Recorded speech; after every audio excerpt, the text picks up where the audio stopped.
here where if you just restart the game. So same thing as before. Yeah, you're right.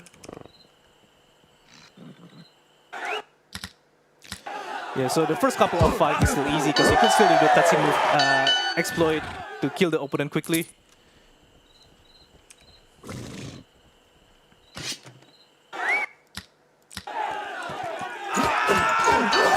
There we go.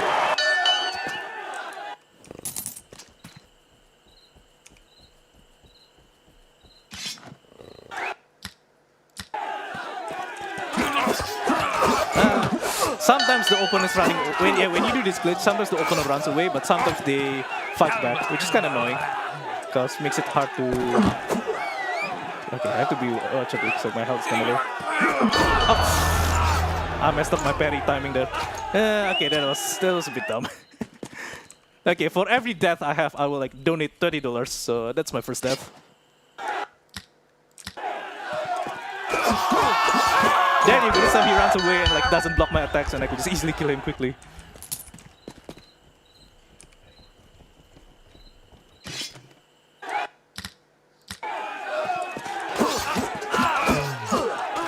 Okay, he's fighting but okay, fortunately he doesn't have a shield to block my attacks earlier, so like, I could still like slash him while during the cutscene move glitch.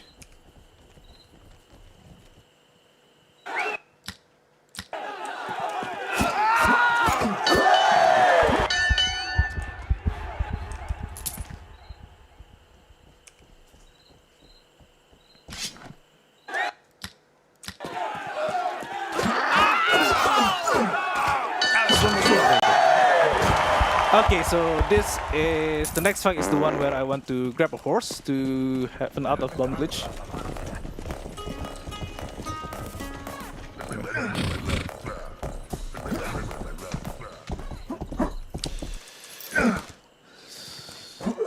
So I'll do the cutscene move glitch before the fight even starts, so I could mount the horse. And when mounting the horse, yeah, I will be able to be kept out of the cell. And this lets me to go out and buy a sword outside. Because like this is the fight where we don't get any weapons at all. And the opponent takes a long time to kill if you try to fight it without any weapons. So instead I use this out-of-bound glitch, buy a sword outside. And I walk further away as well because that lets the enemy move out of bounds as well and to move out of the cell. But okay, bit unlucky that this time only one enemy move out of the cell. I have to still kill the other one here. But yeah, no, it's fast to kill him with a sword, obviously. But like yeah, without a sword, like your damage is much lower. And can you actually go in here?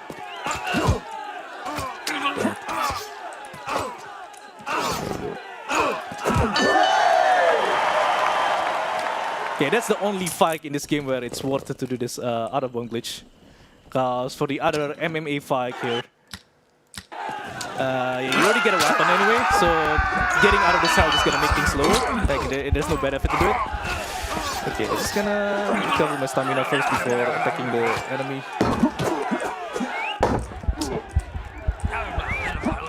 Okay, halberd is kind of awkward because like attacking takes a lot of stamina, and your range is also kind of awkward. Like you can't stay too close. And of course, this enemy have a shield, so they could like block your attacks. Okay. Because he keeps blocking, I might as well just use the power attack there.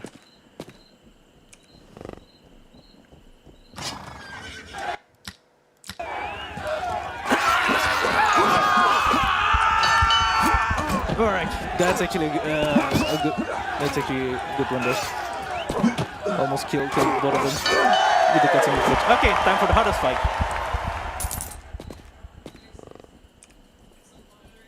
It went really well before, but I'm not sure about this one too.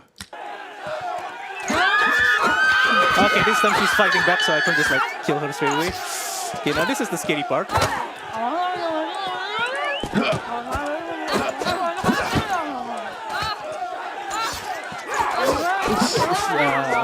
no, my health is very low now.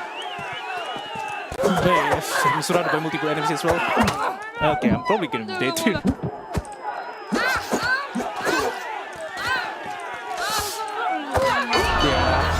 I took too much damage early on, and like I'm still not that good at dodging when like I get surrounded by a bunch of enemies. Okay, that's the second death, and I'm going to donate another $20 for that. Okay, let's like this. Okay, she's almost dead at least. There you go. Okay, took a bit of damage at the start. Oh no, that spear damage hurts.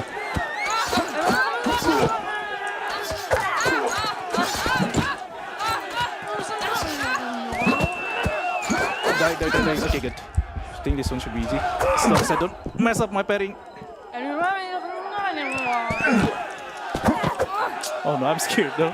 I'm like almost dead. Can I get it? I can't reach the foot there. I just have to parry this properly. Ah, damn it. It's one hit. You should die from bleeding. Can you please die? Ah, I missed. I pressed the wrong button. I'm too scared now. Okay, I messed that one up. I messed that one up big time. That's my third death, so like, yeah, I'm still kind of stuck in this. Like, okay, fortunately, like when I'm doing actual speed runs, I get the money by like selling a bunch of horses instead of doing this difficult side quest. So I don't have to actually be good at the combat to. Oh no, I take too much damage as well. I'm almost dead. I'm probably dead here. Yeah, okay. I'm still kind of stuck in this combat, to be honest, and like, good thing that I don't actually have to do this on the actual speedruns, because like I just gonna get the money by like, selling a bunch of horses, which is like faster and much easier to do compared to doing this. Okay, good. Just get straight away.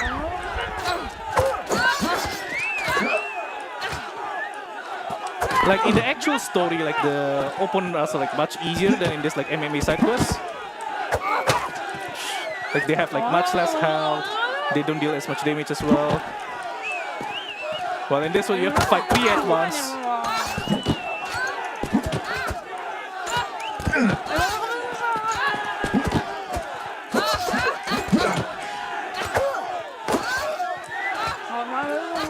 Okay, there you go.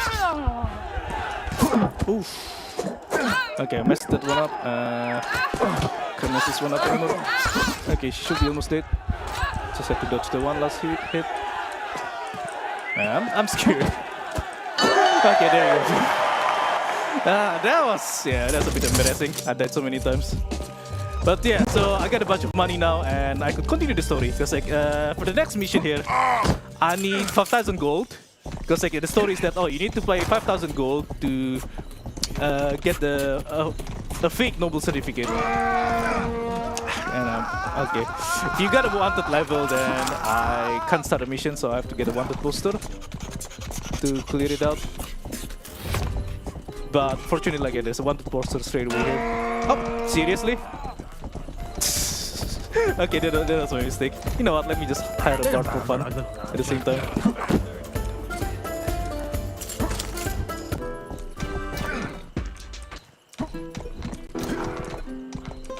Okay, I think the wanted poster should be back now. Just gonna turn on the medieval beatboxing music for Twitch chat. The wanted poster isn't back yet, really? Okay. I thought if you like, usually like when you walk around. Okay, there you go, guys.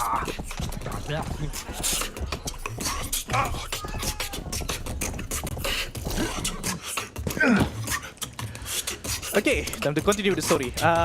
Anyone in Twitch chat knows the reference to this like mission name? Papers, please. Anyway, now we want to get we want to help the forger making the fake noble certificate, and the first part of this mission is like we have to steal a supply of papers. You know, this horse is slow, so I'm just going to steal another horse here. Okay, good. This is a fast one. Bart, can you get it?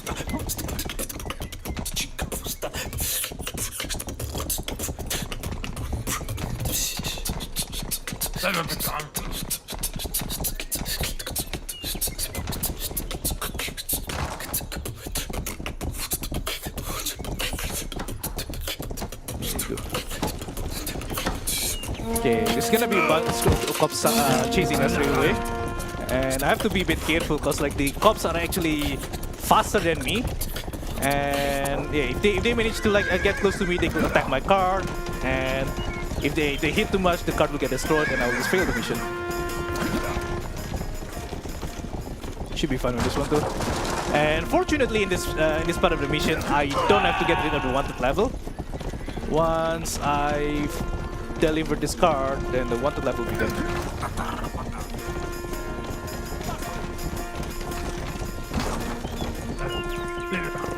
Take that, weasel ass punk.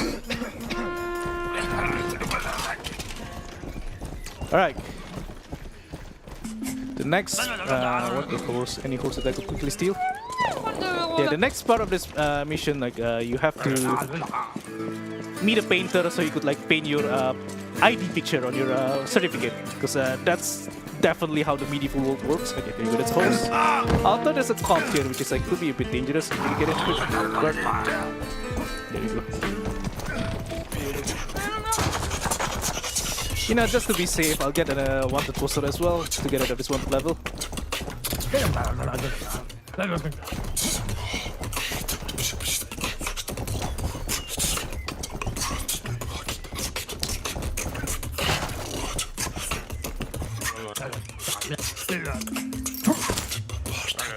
And yeah, this part of the mission basically tells you like, oh, don't move at all, don't move an inch, because the painter needs to paint you, right? But just now I pressed F to mount the horse, and the game doesn't consider that as moving. So I quickly like press F to mount the horse while waiting for the painter to finish. It's just a small time save, but it's like one of these optimizations that normal players wouldn't realize.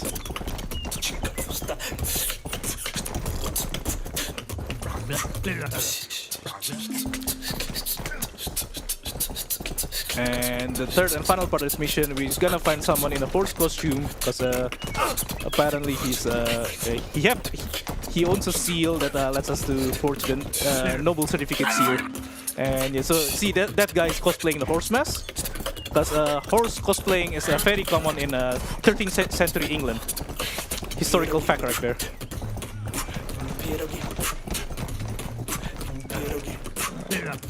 Okay, now our noble certificate is almost ready. It's time to do one final mission in this island before we escape.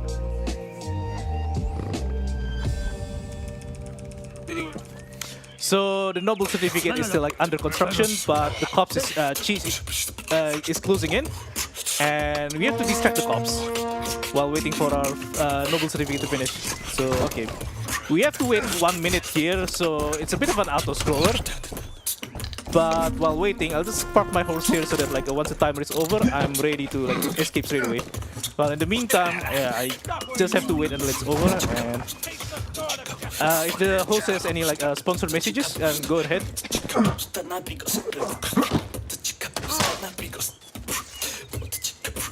Absolutely, thank you for that. Yeah, we don't have any new donations, but what I will take a moment to do is just mention that we do have a number of incentives coming up for the runs happening tomorrow. The next couple that we've got are for the Jack and Daxter run to show off the texture corruption overload glitch. I'm personally a fan of that one, it looks very cool, so try and get that one met. And then also the Tetris the Grandmaster 4, there's an incentive to add on some normal 4.1 attempts, and the bonus UFO ending in Silent Hill F. So if anyone's interested in donating, even if you've already donated and didn't put it towards an incentive, make sure you put that in your donation comments. And yeah.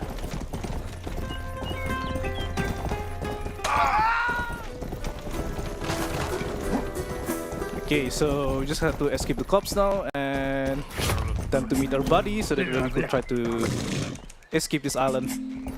So yeah, again, a recap of the story. We are trying to like pretend to be a noble, and we make a fake noble certificate so we could like pass this bridge that's only allowed for nobles. And the ultimate plan is that we want to get access to a tournament called the Grand Tournament, where the winner of this tournament will get to marry the princess and basically owns half the kingdom. So of course we are not a noble, right? So yeah, we're trying to forge a noble certificate, and at first we thought our plan works, but turns out the cops are already into us, and yeah, we get this like 1 minute unskippable cutscene. Well, our plans got foiled, and yeah, we're gonna get sent to prison soon.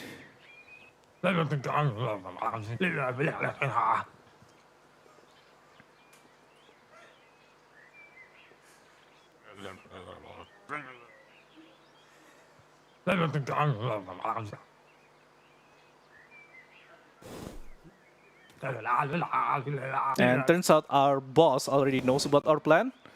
So yeah, he lets us like getting screwed over by the cops, and yeah, we're gonna get jailed soon. And if you see on the right side there, the guard horses have like sirens as well, because that's how 13th century English horses looks like.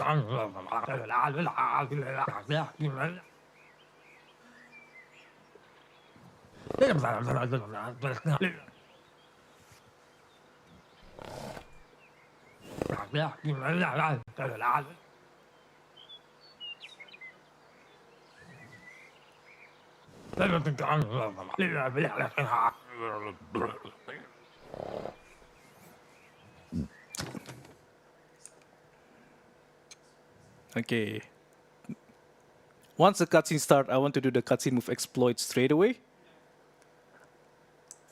Hey, not yet.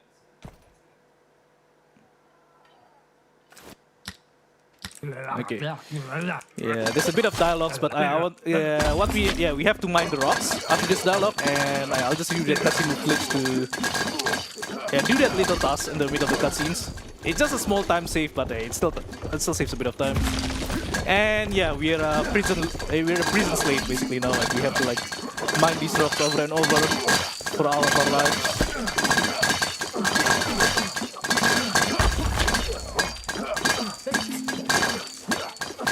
Okay, let me upgrade my stamina. Now this looks like a simple mundane task, but I have to be careful here not to hit any of the miner. Because if I do accidentally hit a miner, I'm just gonna get like a 5 wanted levels, and like so many cops will be chasing into me, and it's gonna make the mission like a lot harder because I have to like escape from a bunch of cops. Okay, but fortunately I do that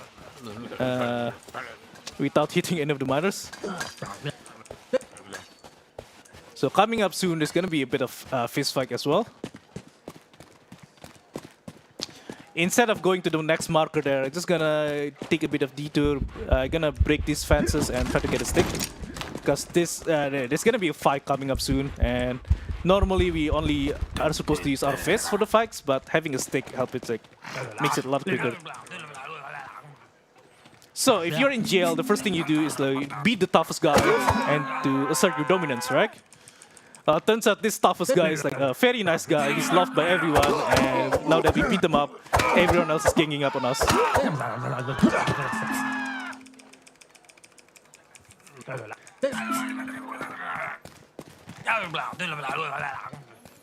And we got a visit from our mom. So she gave us a potato cake, but inside the potato cake, there's a bomb hidden in it.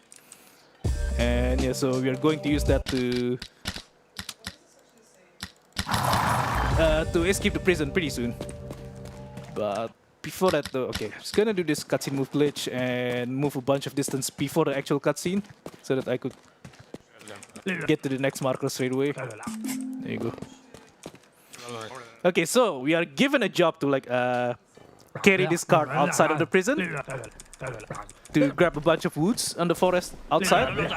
But instead of doing that, I'm going to dismount this guard's horse, steal his horse, and so even though in this prison mode, like if we break the law, then we got 500 levels and the objective will be gone as well. So like what's supposed to happen is that we can't complete the game at all, so we have to just like let ourselves die. But just for this very specific point in this mission, like for some reason, like I could still get to the next objective while being chased by a bunch of cops.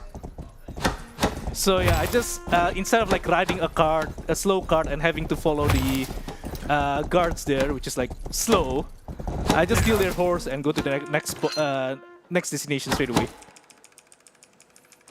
And okay, so we have a bunch of environmental protesters here, but anyway, the next part of this mission though, it will be very hard to do with the 500 levels, so it's gonna let the enemy kill me first, and because that let me restart this fight straight away.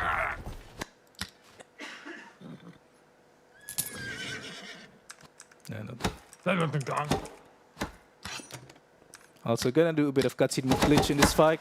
Although like our movement is gonna get disabled like pretty soon in this cutscene, so like I can't really move much. I managed to kill one enemy at least. Okay, but still a lot of enemies still alive too. Oh, my health is low. I wasn't being careful. Okay, good. Didn't get the spear, isn't it? I actually want to grab his spear there, but yeah, that's a bit unfortunate. Oh well, the spear is pretty useful later on, but anyway, that's fine. Okay, so this part here, the reason why previously I want to like purposely fail the mission because yeah, this part wouldn't work with the 500 levels, because I have to follow the enemy. I have to follow the guard, which is kind of slow, and if I'm being chased by a bunch of cops, it's gonna be like super hard. So instead, I'm just gonna push the guard here with my horse so that he moves faster. And once he gets close, I could like just rush through the end. There you go. And also, I want to grab that stick here because I lost my stick earlier. There you go. So I want to use the stick for the next mission.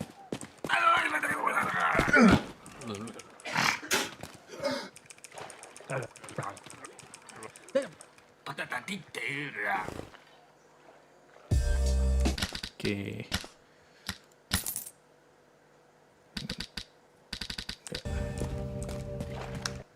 Gonna do a bit of cutscene move glitch just to move a bit of distance. Okay, time for the prison break. So later in this mission, like so the story of this mission is that the Inquisition came in and they want to burn some stakes to do some exorcism. We weren't told to do that yet, but we could do that preemptively before this meeting. Which is like I want to make sure I start this mission with a stick, so I could like start burning those sticks. Yeah, so this is like the FBI, which stands for Federal Bureau of Inquisition. And yeah, now that we are told to like burn the stakes and find a herbalist. So what happened is that the herbalist here has put on some like hallucinogenic plants inside the stakes, and when they all get burned, everyone gets high. And yeah, now okay, Twitch chat, any of you guys know what music is this? Just gonna play this music for a bit.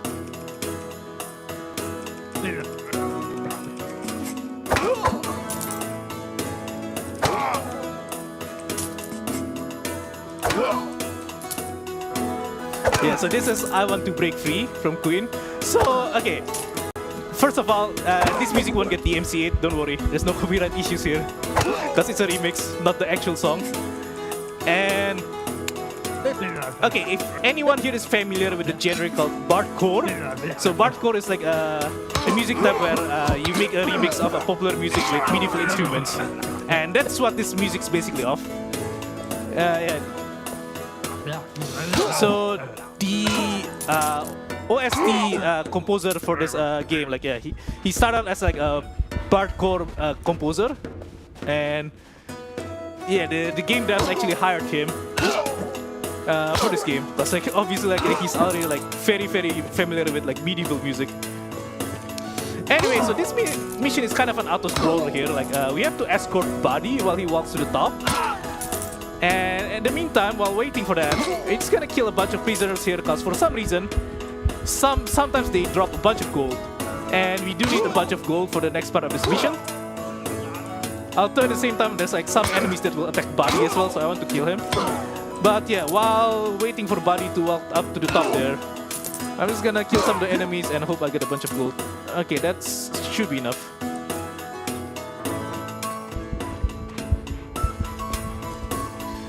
So we have a bomb from our mom, and we're going to use that to blow up this wall, and do our escape. While all the prison guards are being high and like not noticing what we are doing. Okay, it's time to run. There's two enemies that I have to fight pretty soon. It will be easy to fight them with a spear, but I didn't get the spear earlier, so I have to like try to fight with an axe. Okay, that still works. Cause with an axe, sometimes they could block your blows, but if I had a spear, like they won't be able to block my hits. Okay, now while I'm walking up here, there should be like a cop horse coming in. I want to steal that horse. Okay, just wait for the cop to return. There you go.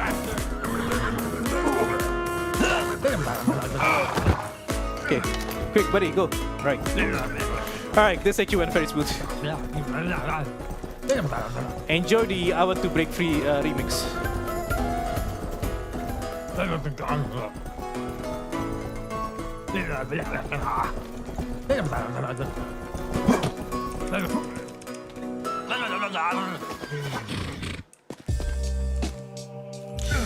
Okay, my low health is low, so let me get a bit of food before starting this next mission.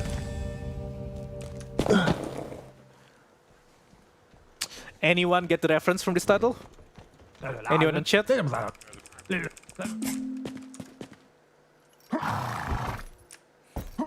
Okay, this mission have a pretty long drive, and the story is that we want to take vengeance against our boss, who have screwed us just now before we went to prison. So just gonna go to his house and whack him up.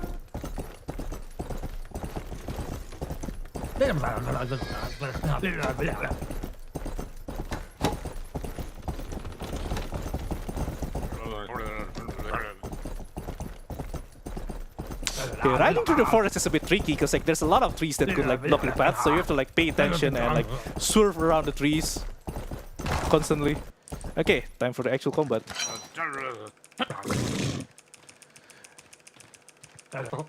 So you have this gang leader we have to attack. We don't need to kill him, but it's better to kill him so he doesn't run away. And then the next enemy I want to beat, I want to kill this so I can steal their bow and use this bow to kill one enemy. And that's it. The next, because the bow takes time to reload, so it's slow to use the bow again the second time. There you go. That went smooth. I don't really need the spear anymore by this point, I think, but might as well just grab it. And now it's time to explore the second island. So yeah, now again, just like in Grand Theft Auto games, right? You start out only like in one part of the map while the next part is blocked. Now that the second part is unlocked, like we got to explore a bunch of them. And so in the map here, we go from this corner to the other corner of the map. You pretty much have to like ride throughout the whole map for this. Fortunately, we got a quick horse though, so it won't take us that long. But the horse runs out of stamina sometimes, so I better like stop for a bit and let it regain some stamina. Oh, I want to reload my bow as well at the same time.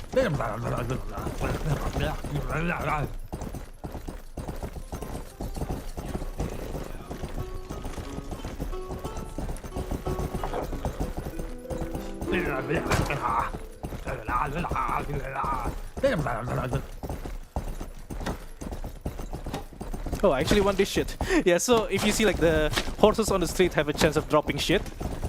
And I actually want those because like there's another mission later on where we do need that shit. Also, I want to grab this auto crossbow because it's a useful weapon later on. Anyway, so we went here. Yeah, the story is that we want to find our old boss in his estate, but turns out this estate isn't owned by him, but it's by his brother, who is already like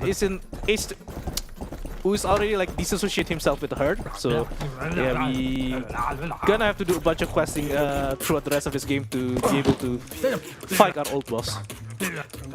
And at the same time, we want to register to this grand tournament as well. So we need another 5,000 gold for that.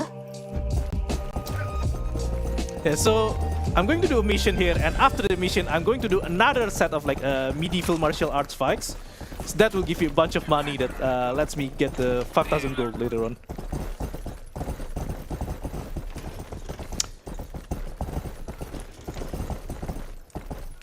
Oh no, my host gets stuck.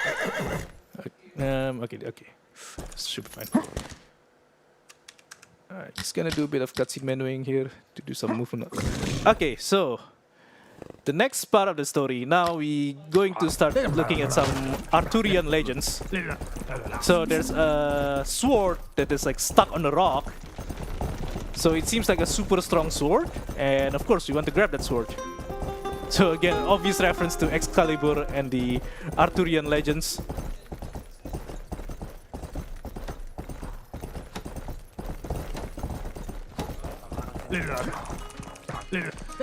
And there you go. A bunch of people trying to see if they are worthy or not to grab the sword. Nobody have done it so far. And of course, we want to try to grab it as well. Oh no, we are not worthy. What do we do if we can't grab the horse from the stone?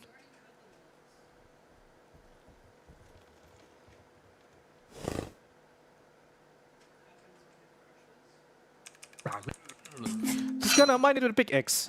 But then, like, yeah, the worshippers here, like, they got angry by us by doing that, so yeah, we have to fight them. Okay, got 2 of them, got 3 of them. Just gonna fight this last one. There you go. And it's gonna try grabbing the sword again, but it doesn't work, so it's time for us to use an explosive to prove that we are worthy of the legendary sword.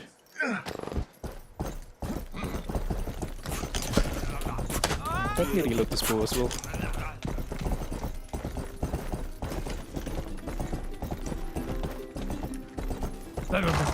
So yeah, a bunch of cops are guarding this explosive cart, so obviously we're gonna get chased by a bunch of cops. So instead of escaping with the cart straight away, just gonna use my own horse for now. And it's gonna be easier for us to like try to remove the wanted level by using our own horse, because moving with the cart is slow. Although unfortunately, like, our horse got damaged by the cops earlier, so our horse got slower as well. There's an explosive barrel there. I need to make sure I don't accidentally hit it.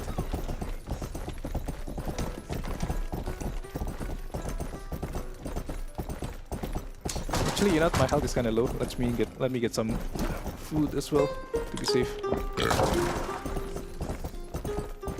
Whew, 1 horse is dead. Yeah, so I think sometimes when grabbing the explosive cards, the cops are also trying to chase you and attack you, but they end up attacking the cart instead. And poor horse there, like, one of the horse actually dies. Although funny thing is, like, with only 1 horse, like, the speed of this cart doesn't get reduced, so it's still fine.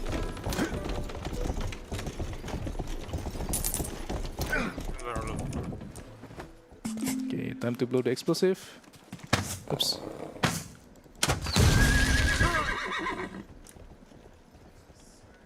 So now we figured out that turns out this sword is just an art project by an artist, and this artist got angry that we blow up his project. So I'm just gonna have to fight this artist for stealing his sword. Hang on, that's a bit of a mistake. There you go. Whew. Made a bit of a mistake there at the start. Alright, so now that we got our, you have enough skill points to get a very useful skill here where we could summon a horse anytime we want. Although I get a slow horse, which is kind of unlucky, but oh well. Anyway, hang on, where do I go again? Okay. So, in the meantime, I'm going to do another MMA side quest to get a bunch of gold, because like we need 5,000 gold. Damn. And yeah, this side quest is gonna give us 2,200 gold if we win all the fight here. We're gonna use the cutscene move glitch at the start of this fight, so like, yeah, we could get a bit of an advantage at the start.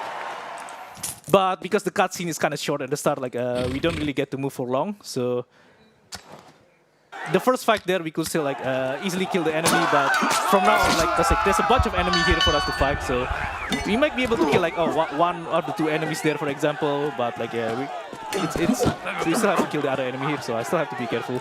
And this one is kind of tricky as well, because like he could actually block our attack with the sword.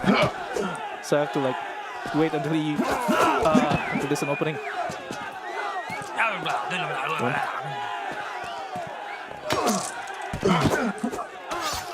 There we go. That's a bit unlucky. Takes quite a while for him to do an opening.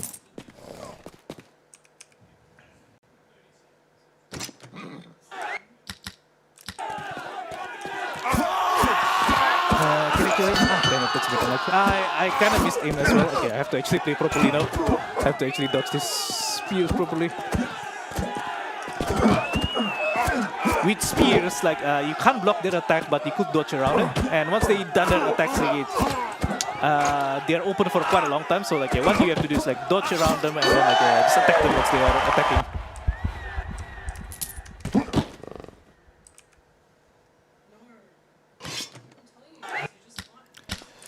Okay, this spear enemy is the only dangerous enemy here. The other 2 with the bow is like they are pretty harmless. You can just easily get close to them and like they can't do anything anymore. Also, I ran out of stamina. Because like, you have limited stamina in this game, so you can't just like slash your sword every time.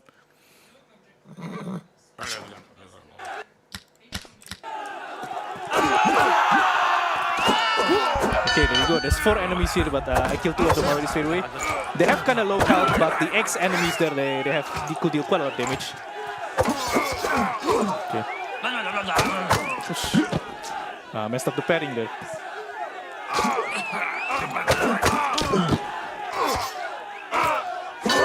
It's a bit unfortunate. Sometimes the opponent takes quite a while to open up. So yeah, when that happens, sometimes I just do my own power shot. Okay,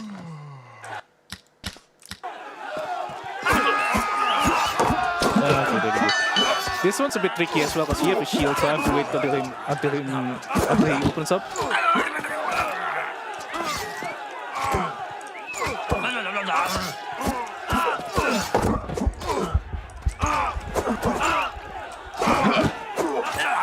There you go. Okay, been going smooth so far, but the fights have been like still like on the easier side for now. I think this is the one where it gets. Actually, this is still the easy one. Right? Yeah, this is actually the easiest fight. It's like you have a bunch of 5 crossbowmen to beat here, but the crossbow bolts actually doesn't deal that much damage, so it doesn't matter if you get hit anyway.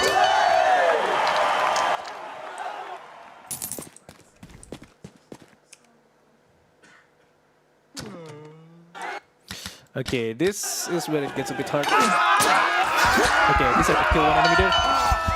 Kill this one there yourself. Okay, the halberd is kind of awkward because like each attack you do, takes a lot of stamina, so you kind of like do a bunch of attacks at once, and you can't get too close to the enemy as well. So the distance, the distance range is kind of awkward.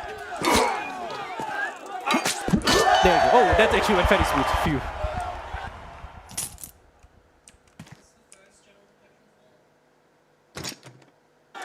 Okay, there's only one enemy here, but she has a lot of health. Well, because we have this cutscene move glitch against one enemy, it's very easy to do. But yeah, without the cutscene glitch, this duel could take a while, because like she does have quite a lot of health. Okay, that's the second final fight, and time for the final fight. Which is also a duel, but this time he has even more health than before. So yeah, I can't really get to do a bunch of damage there with the cutscene move glitch. Have to do this like properly. Okay, I get the parry at least. Yeah, let me just recover some stamina first.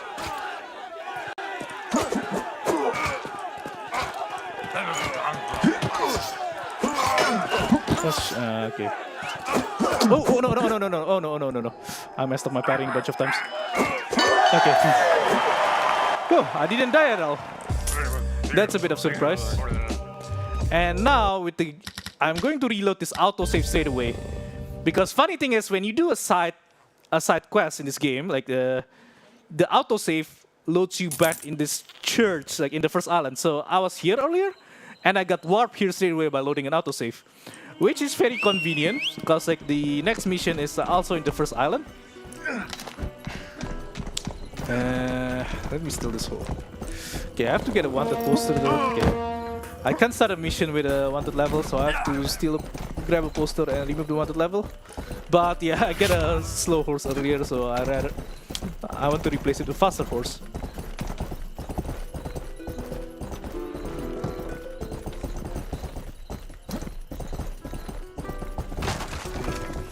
Let me get a bard as well, so that Twitch chat can hear some medieval music.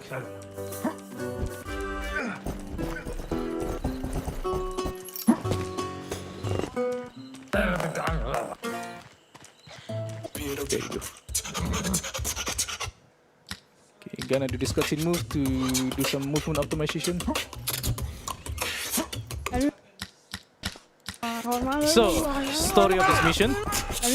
Your mom is trying to get help you into the Noble tournament. Oh, hang on, I need to get a...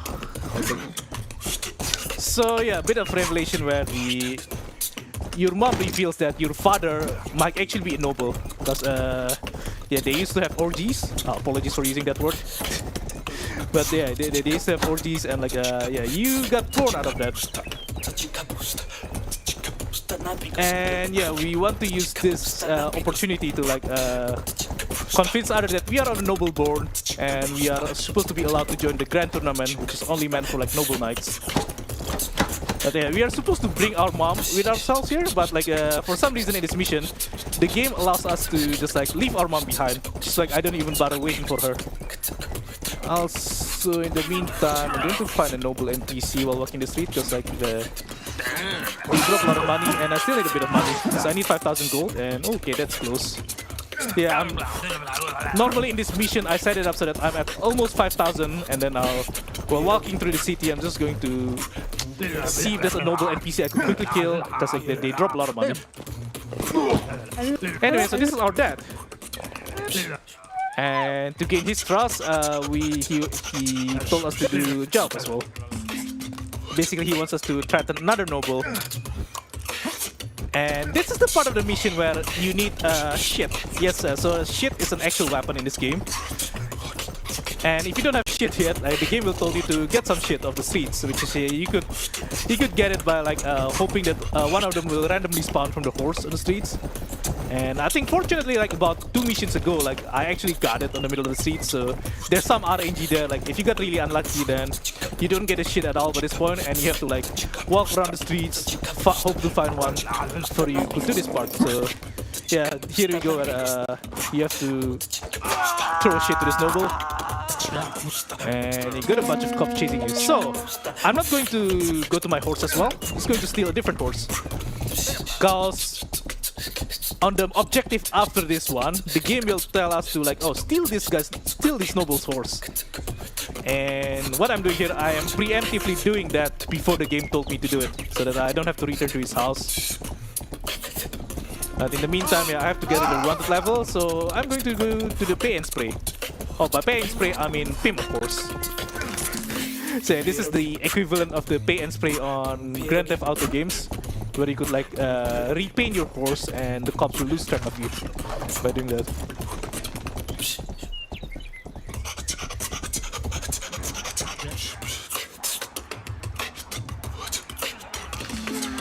Anyway, there's some driving in the meantime, so we could read a bit of host messages.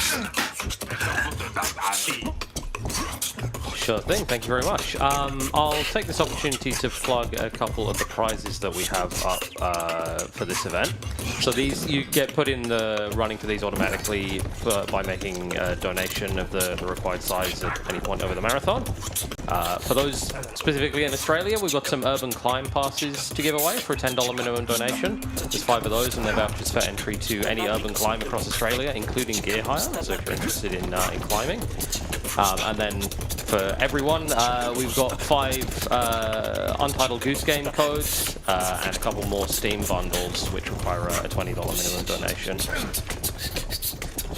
So get your donations in, you'll get automatically entered in for any required prizes, and make sure to put in the donation comment if you want that to go towards any of our incentives.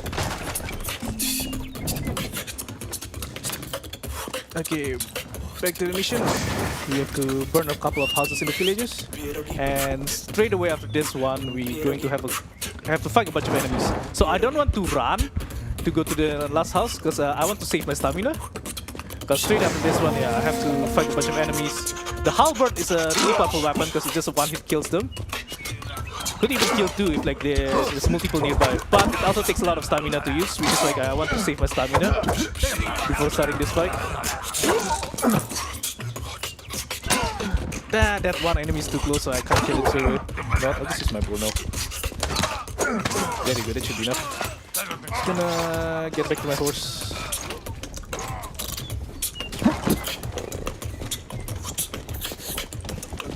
I also want to avoid hitting the cop there, because like we need to actually get rid of the wanted levels. And if I had the cop, then I'm gonna have 2 wanted levels, which is like takes a long time to deal with. While with only 1 wanted level, like it could just disappear automatically while I'm in the forest here. So I don't even need to do anything, and yeah, I could just like go to the next objective straight away.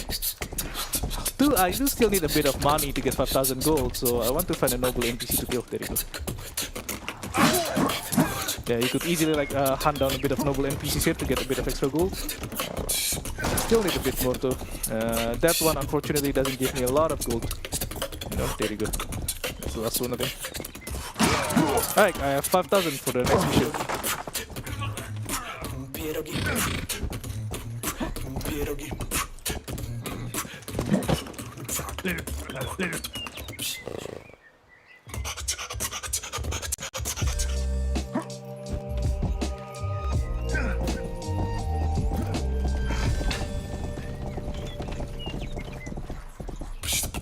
Yeah, so back to the story, like we are about to join the grand tournament. And yeah, the tournament registration fee is 5,000 gold, which is like we still have to like grind some gold earlier. But from now on, we don't need to care about our money anymore, fortunately. And just going to do a bit of cutscene move here to optimize my movement so that I could mount the horse before the mission starts. So, okay, this is not a mission where like Buddy is supposed to be joining you, but you could actually leave him behind, so I don't have to wait for him to go to mount my horse. I could just go to the next destination straight away. And I actually want to bring my Bard as well, because like later on this mission, I do need a Bard. There you go, 5,000 gold.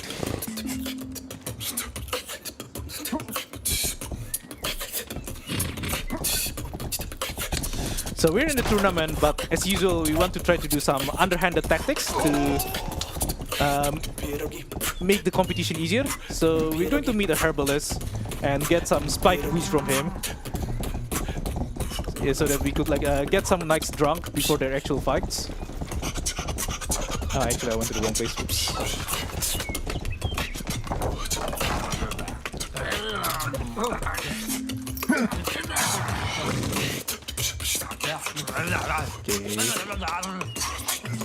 Here.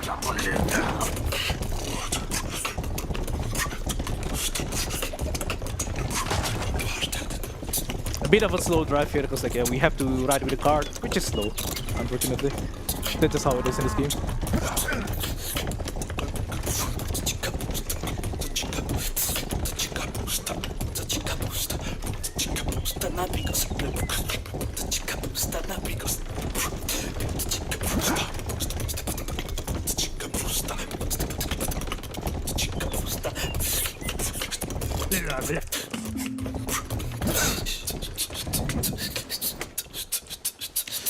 And yeah, this is why we bring our Bard all the time with us here, because like we need the Bard to distract the guards. And okay, now it's time to deliver some spike boost to our competitors. You have to get rather close to him and press the button. It's a bit tricky sometimes because you have to get really close, and with the horse sometimes like it's a bit hard to get close to someone with a horse sometimes. And there you go, now they're all drunk. So the Green Knight there challenges us to do a DUI, driving under influence. So okay, we are also drunk, and for some reason our current control settings doesn't work when we're drunk, so we have to swap to a different one. Hang on. This control setting is a bit hard to use, but we have to use it too. Ah, damn it, I miss him, really? That's a bit embarrassing. Really, I'm not fast enough as well. It's a bit tricky sometimes to do this. Still not good at it. There you go. And the second one challenges us to shoot him with a bow. There you go. So 2 of our competitors down already before the fight even starts.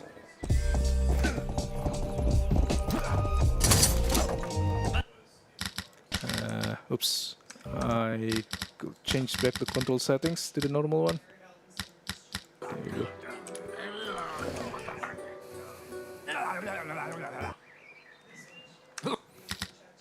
So you could use cutscene move glitch here to kill a bunch of the knights here, but this is just a cutscene, so it doesn't do anything to do this killings, because these aren't the actual fights that we are going to do soon.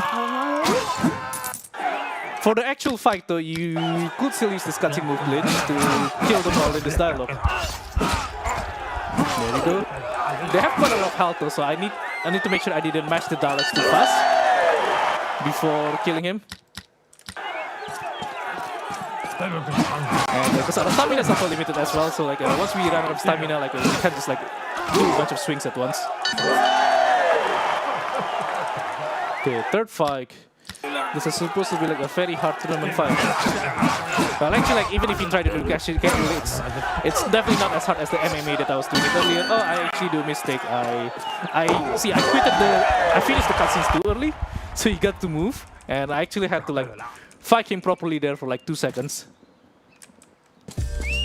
Okay, there you go. The first part of the tournament done, but there's still more to go.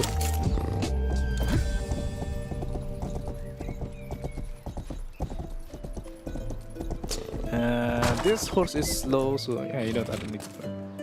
And the horses are slow as well. It will be good to have a fast horse in the way.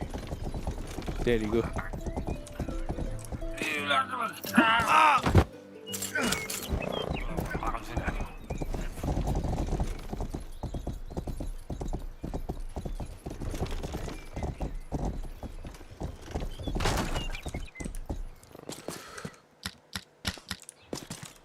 Okay, time for a superhero story arc here. So we're going to cooperate with a super villain by the name of Captain Middle Age, and we're going to fight a super villain. A superhero by the name of Iron Maid. So we're gonna meet up with this super villain first. Need to make sure I want to avoid hitting the pads there, because like if I trigger a wanted level, then yeah, I have to get a wanted poster to get rid of the wanted level.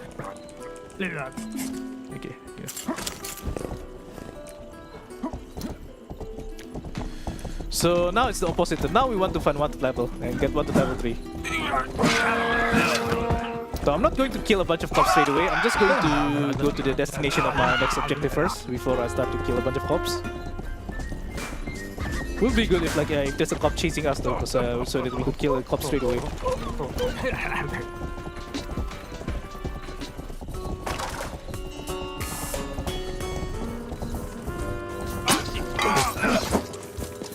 I'm just gonna start killing cops until we reach wanted level 3.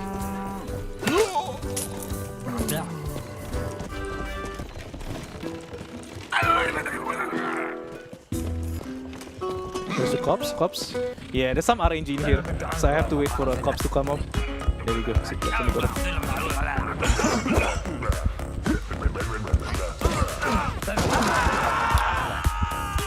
This is unlucky. Not a lot of cops coming in, isn't it? Cops. I keep saying cops, but it's actually not cops, it's guards. It's like the term cops doesn't really exist during this timeline yet.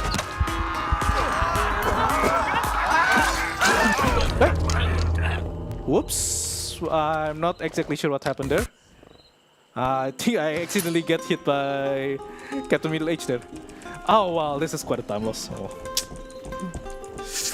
Yeah, I didn't even pay attention to my health just because like how slow things are, and like yeah, okay, that was kind of my fault too. Okay, that's not a death, so that's not a $20 donation from me, so that's a total of 5 deaths so far. Gonna donate at least $100 after this.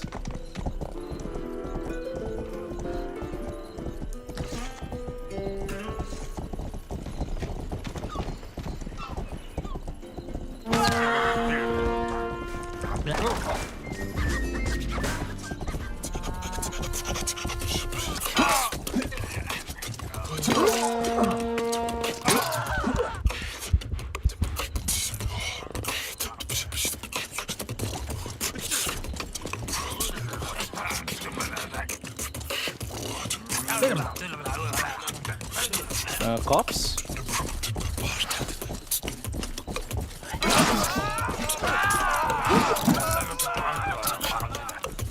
And there's one there.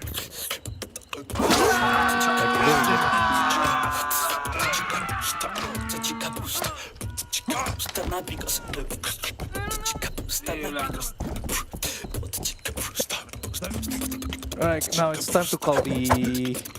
Oops, hang on. Forgot how to turn my stick first. So just like in Batman, like you call the Yeah, you call the Batman with a signal. So we're calling the Iron Maid with a signal here. And we have to fight the Iron Maid here. I'm going to use this cutscene glitch as well so that I can just fight her during this cutscene. So I don't have to actually block and time my attacks properly. There you go, that should be enough. And once this cutscene is over, like the fight is gonna be over straight away. There you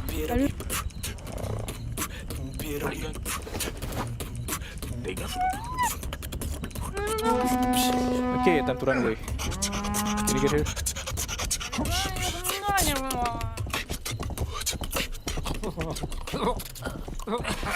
You see nothing on the screen, chat. There's nothing on the screen there.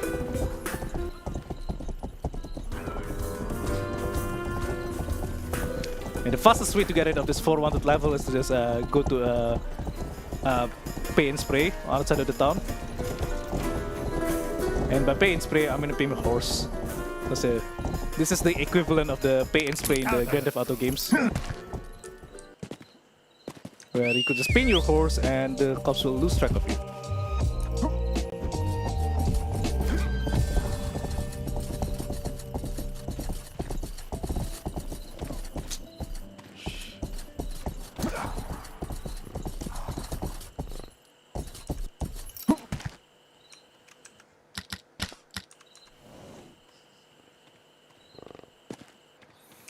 Okay, the second part of this superhero story. So we didn't manage to beat her earlier, so Captain Middle Age is going to have a second try. In the meantime, I would like to have a better horse though, because this horse is kind of slow. Now we're gonna get introduced to another character by the name of Monkman. So he's a genius monk and a genius inventor as well. And actually I want to steal that horse. Yeah, I don't need to care about wanted level, do I? Yes, okay.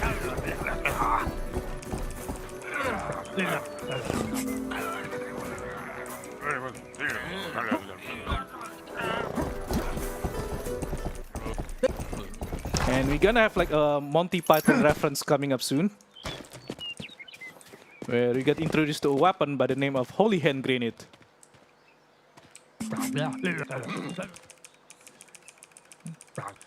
So there you go, it's a grenade. And time to do a test of this grenade first. There you go.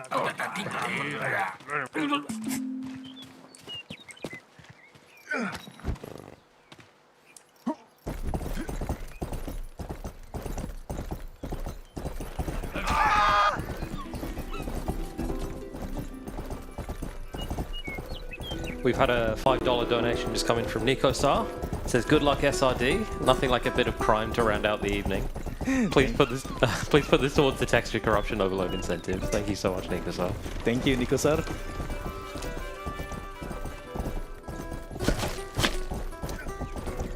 Wait, actually, where do I go? Oops, I went the wrong way. Alright, so the story is becoming more and more silly here. Like we're going to try to like bait the Iron Maid to come to us by abducting a Bishop. And we have to get a car to carry the Bishop's body. So many driving in this mission. There's a bit of tricky driving coming up soon though, because like we have to ride this car in the middle of the forest to have an optimal path. And it is tricky to try to ride this big car in the middle of the forest, because there's so many trees that you have to like swerve around. And also the stamina is low as well, which is kind of annoying.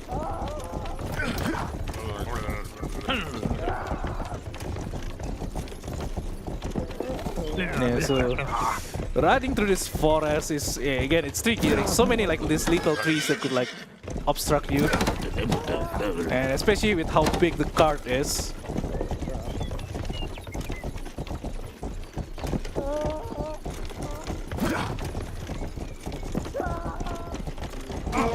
Oh no, there's a cop chasing me. Okay. It would be dangerous if a cop got close to us, because like the cops is faster than us, and if they attack our cart a number of times, then our cart will get blown up, and yeah, we failed the mission. Okay,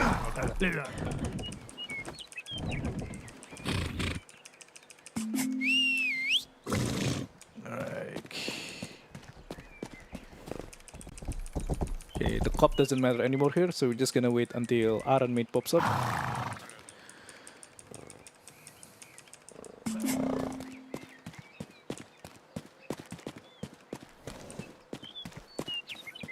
And the plan here is to strike the Iron Maid from behind with our Holy Hand Grenade, but our friend, Captain Middle Age, is trying to steal the show by throwing the grenade himself. So yeah, it accidentally does not work, so we have to get another grenade and try to fight her by ourselves.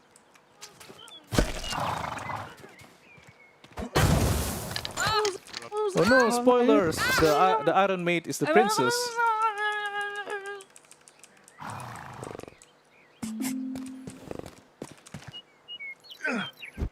Okay, this is another simple driving here, but I have to keep my wanted level at 0. And if I get even a single wanted level, like I'm gonna fail the mission straight away. So I have to be really careful not to hit the cop on the way.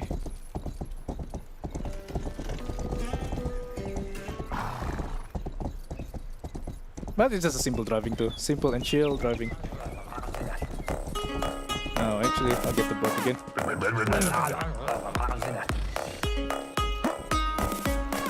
Yeah, so this song lyrics, if you hear it carefully, it's like it's an old English language. A very accurate portrayal of like the 13th century English.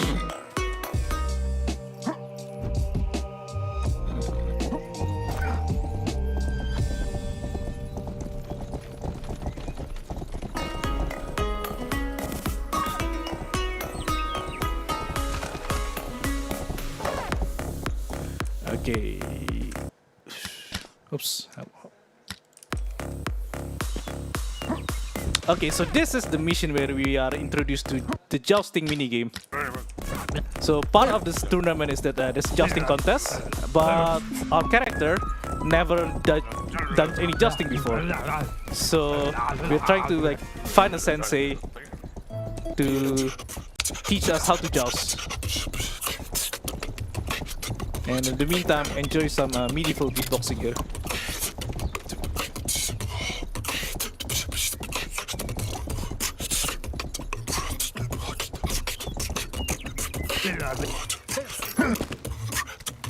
I'm going to attack this sensei before meeting him, because like straight after this one, he's going to challenge us to stick duel.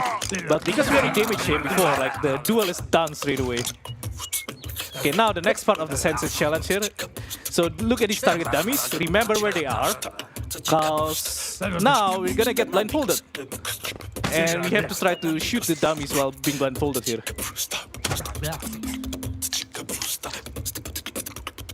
There you go. Okay, now the next part here, I need to do this cutscene glitch. This is very, very important. So the story is that he's trying to, he's putting us on a horse mask and told us to put him on a piggyback, ride him on a piggyback all the way to the town. So we are not allowed to ride a horse. So what I did earlier, I used the cutscene glitch to ride a horse straight away before the game prohibits us from doing that.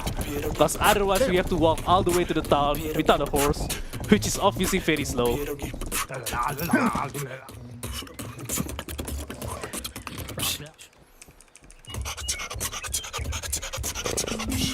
And yeah, we are supposed to wear a horse mask here, but because of the cutscene glitch, it doesn't pop up on us. And the story here, like, oh, there's a horse trainer that mistaken us for an actual horse, and he's trying to. Oh, what the? I never seen he's dismounting the actual Bard there. Now that's new.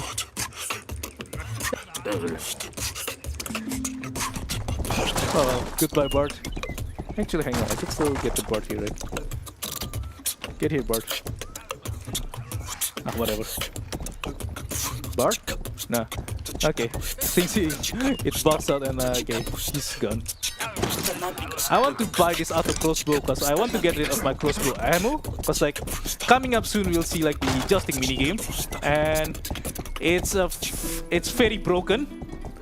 And to make the exploit easier, like I want to get rid of my crossbow ammo here. we go. Okay, time for the actual jousting.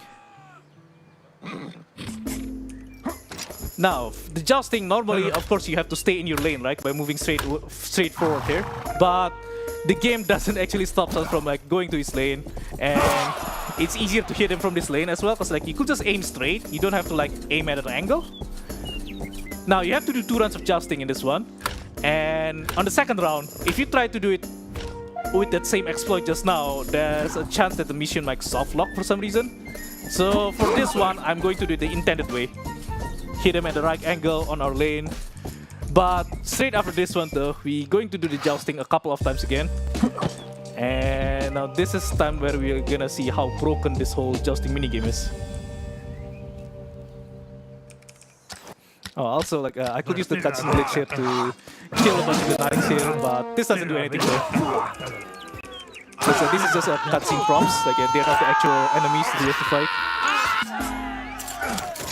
Okay, I'm going to do the cutscene glitch here at the start of the jousting, so that lets me move straight away and dismount him, kill him before the fight even starts.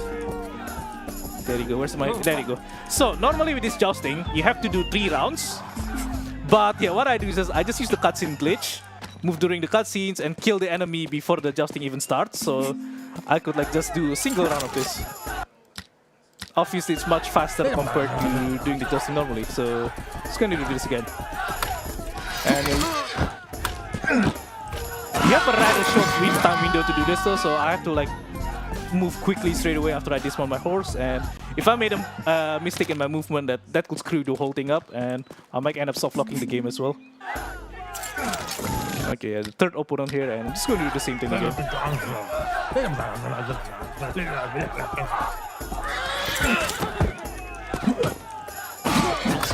There you go, that should be it.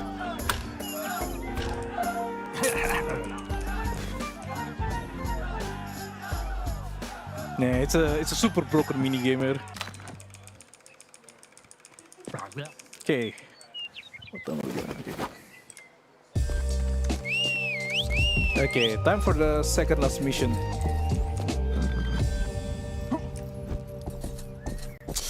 This is a slow horse, so it would be good if I get a faster horse on the way. Actually, you know what? I want to bar this. Where's the bar? Ah, screw it.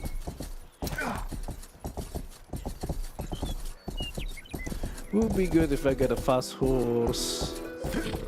There you go.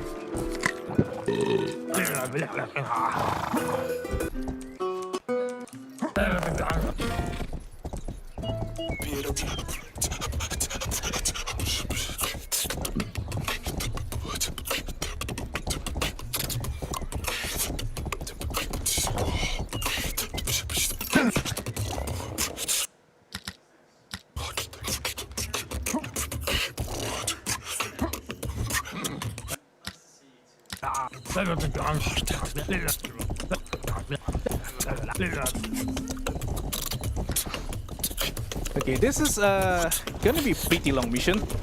Our first job here is to follow a courier who's going to lead us to the enemy hideout. And yeah, so this is the one time where we have a stalking objective in this game, and which is, if you played like Grand Theft Auto or like other similar action games, you know it's kind of a boring mission for a speedrun, because like so here we go here. When you have to follow an enemy, like it's slow because you have to wait. Yeah, you can't speed up their walking.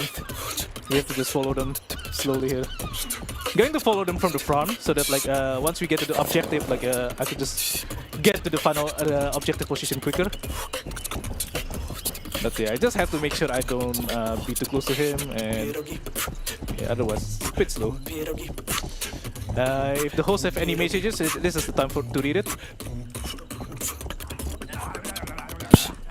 Sorry about that. We haven't had any new donations come in. I will mention that in addition to donating through the website, all of our kind of Twitch income through like bits and subscriptions and stuff on the Lost Speedruns channel will also go towards Game on Cancer. And just a reminder of why we're here. We're raising money for Game on Cancer. They're a charity that funds early career cancer research. And we've been working with them for many, many years, and yeah, that's the reason we're raising money today. I am curious, just to ask you, SID, before we finish the run, what made you want to speedrun this game in particular? I like Grand Theft Auto games in general, and I see like and yeah, this game have one other runner, Tezuro. He's also like another like top-down Grand Theft Auto runner. And yeah, there's a lot of exploits that we discovered together, and yeah, it's just fun doing the routing in general. And yep, time for the fight. That's awesome, and I just saw Tezuro show up in the chat, so to him as well. Oh no, my bird died! How dare they? How dare them? Anyway, so what happened just now? Like, I purposely waited there at the position where he would push me during the cutscene. I could be like right next to him, so I could just slash my sword straight away at him.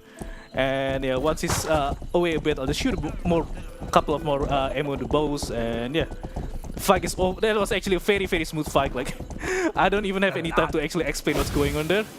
So it's over in like 5 seconds. Very lucky there. And yes,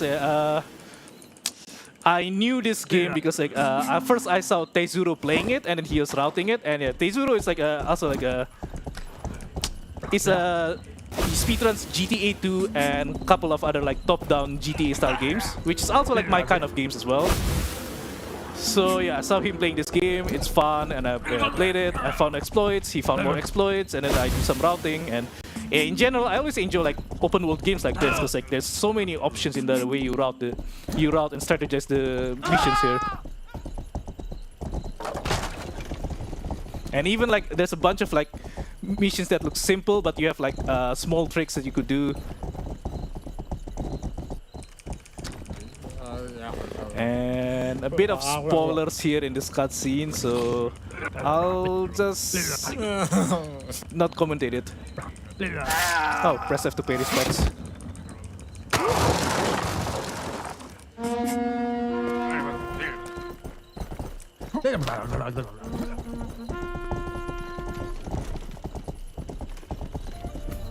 You know what? Let's get another bird for fun.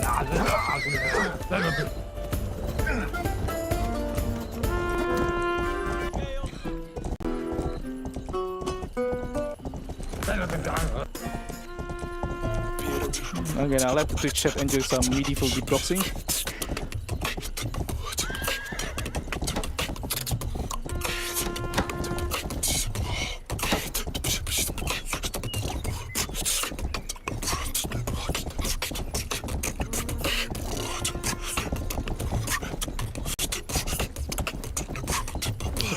Wait.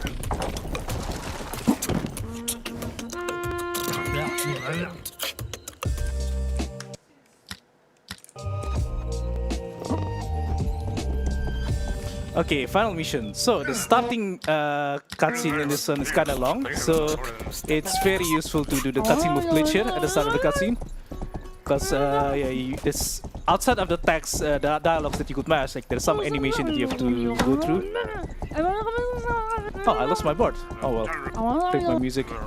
And also, like once this cutscene is over, there are gonna be roadblocks over this bridge. So I want to pass this bridge before the cutscene is over, so I don't have to like walk around the roadblock, which it's only costs like a little amount of time, but it's still a bit of time save. Oh, hang on. I saw some shit get dropped. Right? I don't have shit, do I? Yes, I need. Yeah, I need shit for the upcoming boss fight, and I don't have any at the moment, isn't it? Which is kind of unfortunate. So oh well, I have to do this. Hang on, wrong way.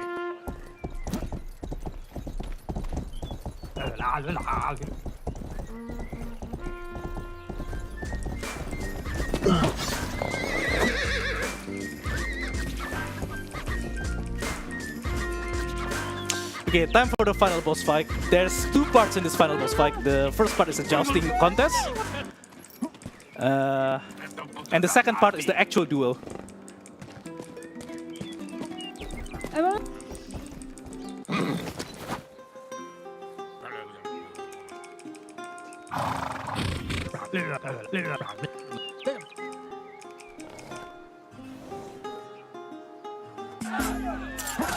So I could have done the exploit here to kill my opponent straight away in the first round of jousting, but doing that will soft lock in the next part though, because like, oh, actually, hang on, I messed up this one. I did the wrong exploit. I should just hit him with the lance, but I mixed up my mind a bit. Okay, I won't do this with any exploiter. I just do this the intended way. Just stay in my lane, because yeah, because I messed up earlier, like I can't do the other exploit as well. Like there's another exploit where I could just walk to his lane and hit it with the lance. Doing that will like give both me and him a score every round. But that exploit doesn't work anymore because like I messed up at the start. I just have to do this normally here, and I have to aim properly here. Hopefully I didn't miss it. There you go. Okay, I actually did a perfect aim there, so I don't even need any exploits here. So no. Yeah, but if I do the exploit where I kill him in one round, his body will despawn, and that will soft lock me on the duel after this one. Because like, so after this, he will get up back up, and I will have to fight him in a duel. But if his body despawn after I kill him, then oh, hang on, there's shit that I want to grab. Okay, nice. Okay, so this duel, I need the shit because otherwise, like he'll keep blocking with the shield with the shit. So yeah, I need to get some shit now. Once. Okay. 1, 2, 3, and then I'll get another shit. Ah, damn it! I think I'm too late. I messed this up. Oh well. I was trying to do a quick exploit there. Well, so okay, now that he has his goons here, like he's not gonna permanently block himself until I kill his goons. I could have skipped this part if I do that exploit properly earlier. Like if I time my blows properly and like yeah, I could have like killed him before this goon pops up, but I messed up my timing a bit. But that's fine, it's not that big of a time loss, and time will be coming up soon when the final dialogues. It's probably only like 10 seconds left maybe. Actually like 15. Okay, the animation bugged out. There's supposed to be an animation here where we kill the enemy, but yeah, it doesn't play out somehow. There you go, that's time. Done. Yes, so okay, the credit song is kind of loud, so let me just skip it straight away. But yeah, so that's Rustler. It's a Grand Theft Auto parody set in a medieval setting, and it's a fun game. And earlier in this ending cutscene, I also did the cutscene move exploit a bit so that I could move out of bounds, just for fun. And yeah, now I get stuck because I was moving out of bounds during that ending scene earlier. Like now I'm inside a wall and like, I get stuck. This save is permanently skewed because like I got auto saved in this position where I can't move anywhere. Alright, that's it.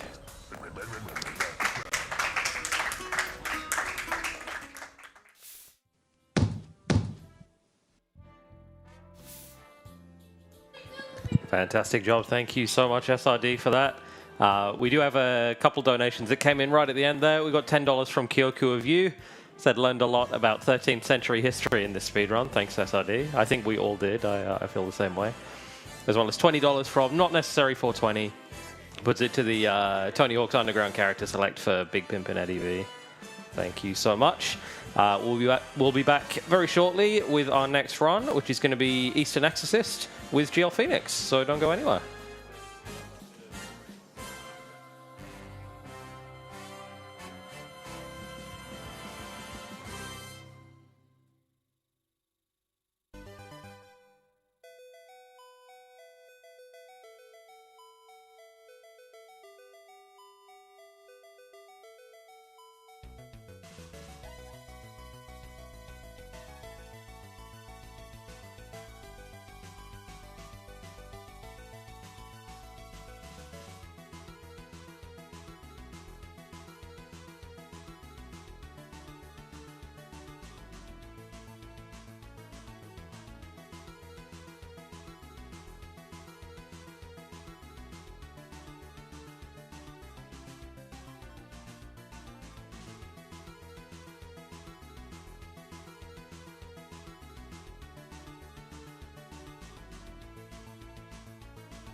We're just getting set up here for our Eastern Exorcist run coming up very shortly. In the meantime, we do have a $100 donation came in from our last run at SRD, so shout out to him. That was $20 for each death in his Rustler run.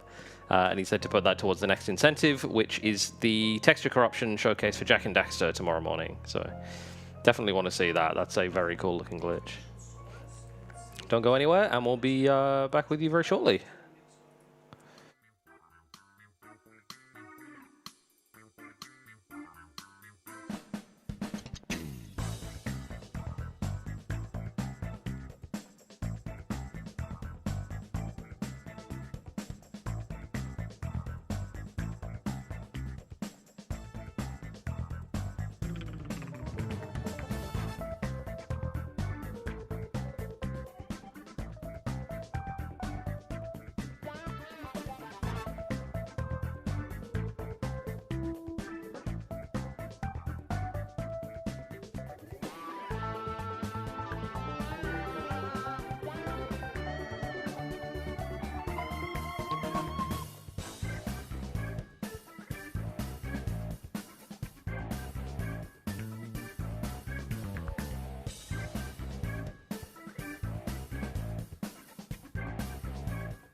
Alrighty, sounds like we are ready to get going with Eastern Exorcist, passing it right over to GL Phoenix. Take it away.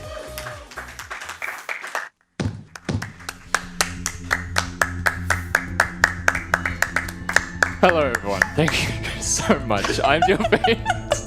This is Eastern Exorcist, and boy do I have a story to tell you about this game and its appearance at ASM. But first, I do have some friends. Just introduce yourself. Hi, I'm Cass. I've watched JLP do this run like 7 dozen times and I still don't know anything about the game. I'm Kadora and I think I've watched this run once. Yeah, both these two just rushed the stage. And I was like, sure, leave him in. So, the funny story is, back in 2023, I do believe, I ran this game at ASM. Yeah, that was mine once. Yeah, and that was one of the times when I was the most stressed because for this kind of game, I use something like this. It is called a leverless controller, and it is mostly used for fighting games, but I do also use it for 2D games like this. That event was when I found out that these two buttons decided that they were not wanting to work anymore. So it was a very, very, very stressful run for me. But fortunately, I have something newer, bigger, better, and improved.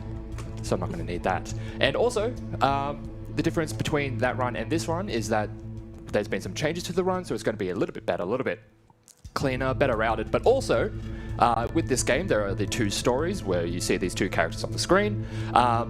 Initially, well, the run that I did back in 23, I only did the single story of the guy on the left.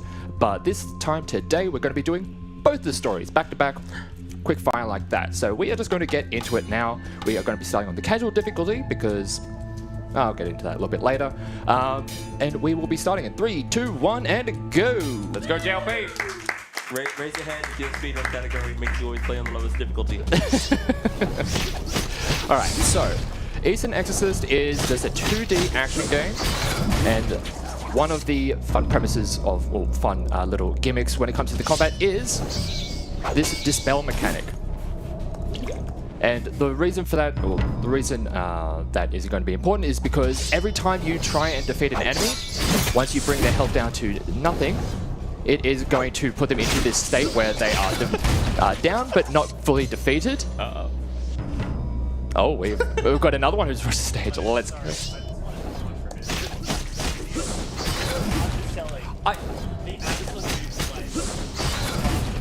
That you put on in 2023. Thank you, Noob. Thank you. I was hosting that run, or tech, or something. I was here. You were present. I was in the room. When the hitbox didn't work, you just changed straight over to keyboard, and it was like nothing was different. You absolutely smashed it. I appreciate that so much because I told Kaz earlier, it was like a duck trying to pedal water because it was beyond stressful, and I'm glad I at least gave the impression. And I'm sorry, weren't you hybrid controllering? Weren't you using At some the point, leverless yes. for some of the controls while using the keyboard for other parts? Some of it, yes. It was. So do not let this man undersell how well he worked around technical difficulties. It back is in genuinely one of the 2023. most impressive technical feats I have ever seen performed. Ever. Never mind in front of me. It was awesome. And I genuinely, for the last, 3 years? Was it 2026? Yeah, 3 years. Told people, go watch the Eastern Exorcist VOD because it is the most incredible thing. No, seriously, when you understand what's going on, it is just awesome. Don't undersell yourself. You're amazing. And, Hey, can you do come on and good. do this during my run? No, I think I'm going to heckle you during your run. I'm just going to just say nasty things the whole time. That's probably fine, yeah. I appreciate it very, very much. JLP, please tell us about the dispel mechanic. I pretty much said enough. Okay.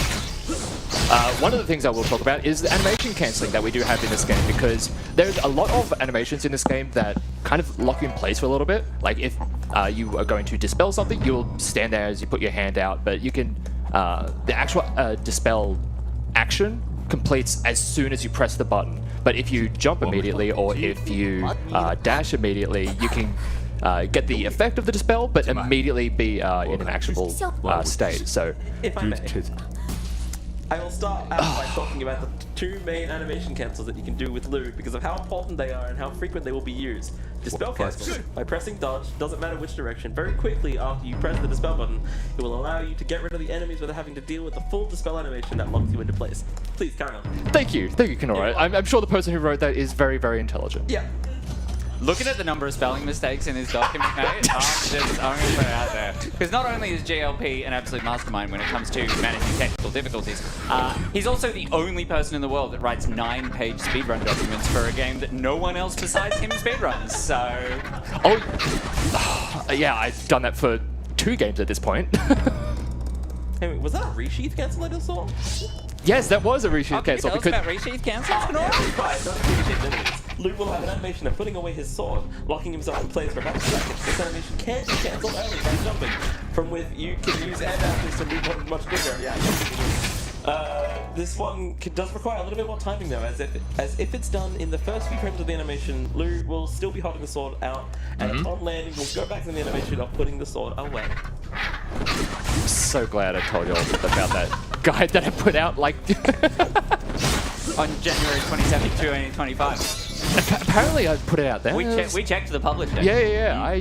It was Have- notified on the 12th of May, 2025. I have literally no memory of this place. So this is the shrine, the first place where we will level up. This is actually the second shrine of the game. We're leveling up Armor Breaker, Energy Slash, and Levels. Yes, that is. And we're going straight into the first boss, which is Snow Ape. Is that correct? That is correct. And bosses are quite interesting in this game because the vast majority of them, there's going to be a few exceptions, they are going to have a shield. And while that shield is up, they take a very reduced amount of damage. So we ideally want to try and get rid of the shield as quickly as possible. And the best way to do so is to use slashes or counter attacks. Hopefully we can get it down nice and quickly. Ideally you get the perfect dodges, which you can see from the... you know you got the perfect dodge if you see the character show up. Oop. And there we go, and that is the first boss taken down. Now, what would you say is good for everything not flying on the path back to the left? What? Oh, Jumping Strike. Oh, Jumping Strike is good for everything that is not flying on the path back to the left. So there is a different strategy for flying enemies as opposed to non-flying enemies? Yes, Okay. because the jumping strike, it only like this one right here, it only really hits as you land. So it doesn't have like a hitbox all the way through it. All memes aside, what we are actually seeing when JLP is fighting the non-flying enemies is sort of a damage rotation of a jumping strike into a slash into a backdash, which then gives the right amount of distance to do another jumping slash. So I believe it is the repeating of that combo over and over again that's going to deal the most amount of damage and take out the fights most efficiently. Exactly. That's the part I actually remember. I can also start to see why jumping flashes are so good. Yeah. Yes. And the reason why like we can do jumping splashes so much is because we're playing on the easiest difficulty. Because usually the jumping slash in any other difficulty just chews through all of your stamina, so you can only get through like 1 or 2 before you are just like you can't do any actions. You can't really attack. You just have to wait for your stamina to come back. Yeah, and like something throughout this whole course of the run, like the moves that are used throughout it, and the frequency and how much you do use them, used so much stamina, like GLP was saying, and fortunately though, the casual difficulty makes it incredibly difficult to run out of stamina, so spamming is encouraged. Not only is it doable, but it is encouraged. It is encouraged. So it's like is about 4 times. What Yeah, you- don't worry. Hey, well, I feel like we're at the beginning of the graveyard shift, so I feel like we can. This is giving peak graveyard shift like vibes. Yeah, 100%. In the best way possible. Now we're still in the prologue, right? We just finished the We prologue. just finished the prologue, so we are into chapter 1 now, and I believe from this point onwards we're going to see about 4 to 5 bosses per chapter. Something like that. Yeah, cool. And that's just for the first story. That's just. Yeah, unfortunately, once we hit story 2, They're Nora and I are going to have to just make it up as we go, because there are no notes on my phone for story 2. So I only wrote the guide for this one story and then just completely Hear me out. neglected to do the other one. Just read everything verbatim anyway. do we want to? Yes, we want to just read the notes from story 1. But the thing is, the two characters play very differently, so it doesn't work. Then whose fault is that for not writing the guide for story 2, mate? Oh, my bad, I I suppose. enough video games like understood that was probably the case, and why I thought it was really funny. Now the question is still encouraged on chapter 3? The jumping slash isn't, it doesn't, like, it's a very different move, so it doesn't do the same thing with the other character. We'll get to that. Pardon? The other heavy stamina moves? You're jumping ahead. You're jumping ahead. Come on. We've just got to the Yeah, village. we'll get there. Flashing ahead. We've just, Meanwhile, we're seeing a village kind of. They're doing the jumping slash, but we are just doing it. Dodges and evades. That's the blue mage of the game. It's learning our abilities. Yeah, we've got to get our rotations. I've been playing a lot of Final Fantasy V this month, so like expect a lot of Final Fantasy V jokes. I'm all for it. All right. Is there a big bridge in this game at all? And do we do a We battle? we were just on a bridge, so there's another There's one. another one, but there's no battle. I wouldn't necessarily call it a big No. bridge though. battle on the OK side. On the OK Prize Bridge, yeah. All right. So I'm pretty sure this is in the notes. Difference from the run back in 2023 is that in this one now we're going to talk to the fishermen so we can get a fish, so we can then give the fish to the child because they're really hungry and they're going to give us a toy, and the toy is going to be very useful later on. We'll get to it a little bit later on. That is in the notes, and we're going to get that. The toy is going to give us something much earlier than we would naturally get it. Is that correct? Correct. Yeah, cool. I'm at the right spot in the notes. Yeah. This is great. So proud of you. All right. I'm pretty sure I do remember. I don't want to spoil it. No, yeah. Spoiled things. Do you want me to read you out what the ability should be? Nah. Okay. Should be fine. That sounds about right. Want me to read you out a couple donations that have come in? Yeah, go for it. Fantastic. We've had $20 from Havra, who put it towards the Jack and Daxter incentive upcoming, the Glitch Showcase. $125 from Mardok. Thank you very much. And another 20 from Little Crochet. Says, good luck, GLP. Please put this towards the Jack and Daxter incentive. Thank you, everyone, for your generous donations. Thank you so much. Appreciate it. How close are we to the Jack and Daxter? We are 24% of the way there. We need another $1,136 towards that. So we've got a fair way to go, but we do have all of tonight, and but I would definitely recommend putting your donations towards that. I think that glitch is very entertaining. You get half, I get half. All right, so one thing that I will talk about that you probably saw, there's a lot of swords being flying all over the place. One of the first spells that we get is the spell blades. And all those upgrades just means that when we start doing like when we start dispelling one enemy, it then just kind of cascades into just throwing a lot more big swords into all the other enemies. So it just gets a little bit out of hand. Spellblades are also in Final Fantasy V. So I'm sorry, but these references are just writing themselves. Yeah, of course. Everything's a Final Fantasy At reference. what point do we get washed up on the shore and then we find out one of our fun members is actually a member of the room? Story class. Yeah, okay. I haven't got that far yet. This is You're skipping ahead. Again. So Spellblades have become the new method for clearing out non-boss enemies, basically? Correct. Yeah. We try and do our best on this next boss, but unfortunately this is one of the few bosses where it doesn't have a shield and can also sometimes just not be hittable, because sometimes this big fish is going to be underneath this pier and we can't actually hit it at all. So in the small amounts of times that it is on the pier, we want to try and get as much damage with just raw hits. even though I knew it wasn't correct, I did read it ever so briefly as fish friend. I did the first time I've ever played this game. I thought it was a fish friend as well. The notes do so. I thought his name was Fish Friend. I was like, that is the weirdest boss name ever. But it's Fish Feed. Yes, it is. Okay. I genuinely, It's act- was not even looking at the notes when I made the fish friend comment. Then I looked to my left, it's literally in the notes.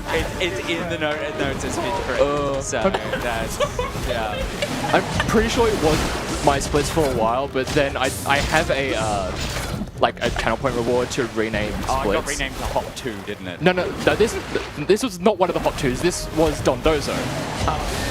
Oh, see, I would have gone with Del Lago, because going under the water and not taking to any RE4 fans out there. But also, it does, let's be real, it... What's it? That's just done. It is a big fish. It's got the same face. Yeah. Anyway, that's the fish done. Tatsugiri that he's trying to eat? Yeah, apparently, yeah. Yeah, great. How many stats would you give him if he ate you? A lot. Yeah. So you said before the Yes. boss fight, unfortunately, this is one of the enemies that doesn't have a shield. Is it not having a shield not a good thing? Yes, because when you have a shielded boss, when you break the shield, it stuns them for a little bit, Oh, it's and the also allows you to stagger. do a lot more damage. But no shield, no stagger. Yes, Yeah, you okay, just great. and because all of the bosses that don't have a shield, the way they get around not having like these stun moments is sometimes they will just fly off onto some part of the screen where you actually can't hit them. Okay. Or Is- under the water, like the Yes, under the water. Later on, there's going to be a dragon that's going to fly around in the background, and Is that the fish that you give to the small child because they're hungry? Because I feel like that's probably overkill. that would feed the entire goddamn village, I Yeah. would imagine. And like that's a good thing to do. It would Don't- be. Don't get me wrong, but I mean, Strange man fed me a Dondozo. It's kind of a lot to eat. it's also kind of a demon because we're here. Dondozo. Yeah. Essentially, the premise of this game, we're an exorcist, and we are exorcising demons. oh, okay. Yeah. I would hazard a guess. Oh, Not fancy. from the west. And I just noticed you teleported, so you can fast travel around the map. Yes. Only on 2 shrines that you have interacted with. Okay. So it's a bit more almost Metroidvania than say 2D Plus. What's a game where you just go from left to right? Mario. So, Ah, yes. I was waiting. I was waiting for when Mario was going to get brought up. Anyway, we've got another one of these guys. Hair Devourer. I can't think of the strength on this I don't think you need to. Nah, sometimes it just speaks for itself. one. Me and a really windy day. Oh my god. Oh, like Air Devourer. H-E-I-R. We got a really windy day. It's hitting in my face. Yeah. Yeah, no, yeah, GLP over the top. Yeah. All this hair, this goes bloody everywhere. As the resident short hair person on this couch, I don't know anything about that, so... Alrighty, so in this next screen, we are going to be able to dodge a whole bunch of fight triggers by going down here and jumping up here. There is one fight trigger that is like up high, but it's much earlier on, and then there's a whole bunch of them down low, but by doing that particular movement, you just don't fight anything. And I believe there's a nice fancy graphic that I put There's together. a great fancy graphic with some arrows drawn in paint.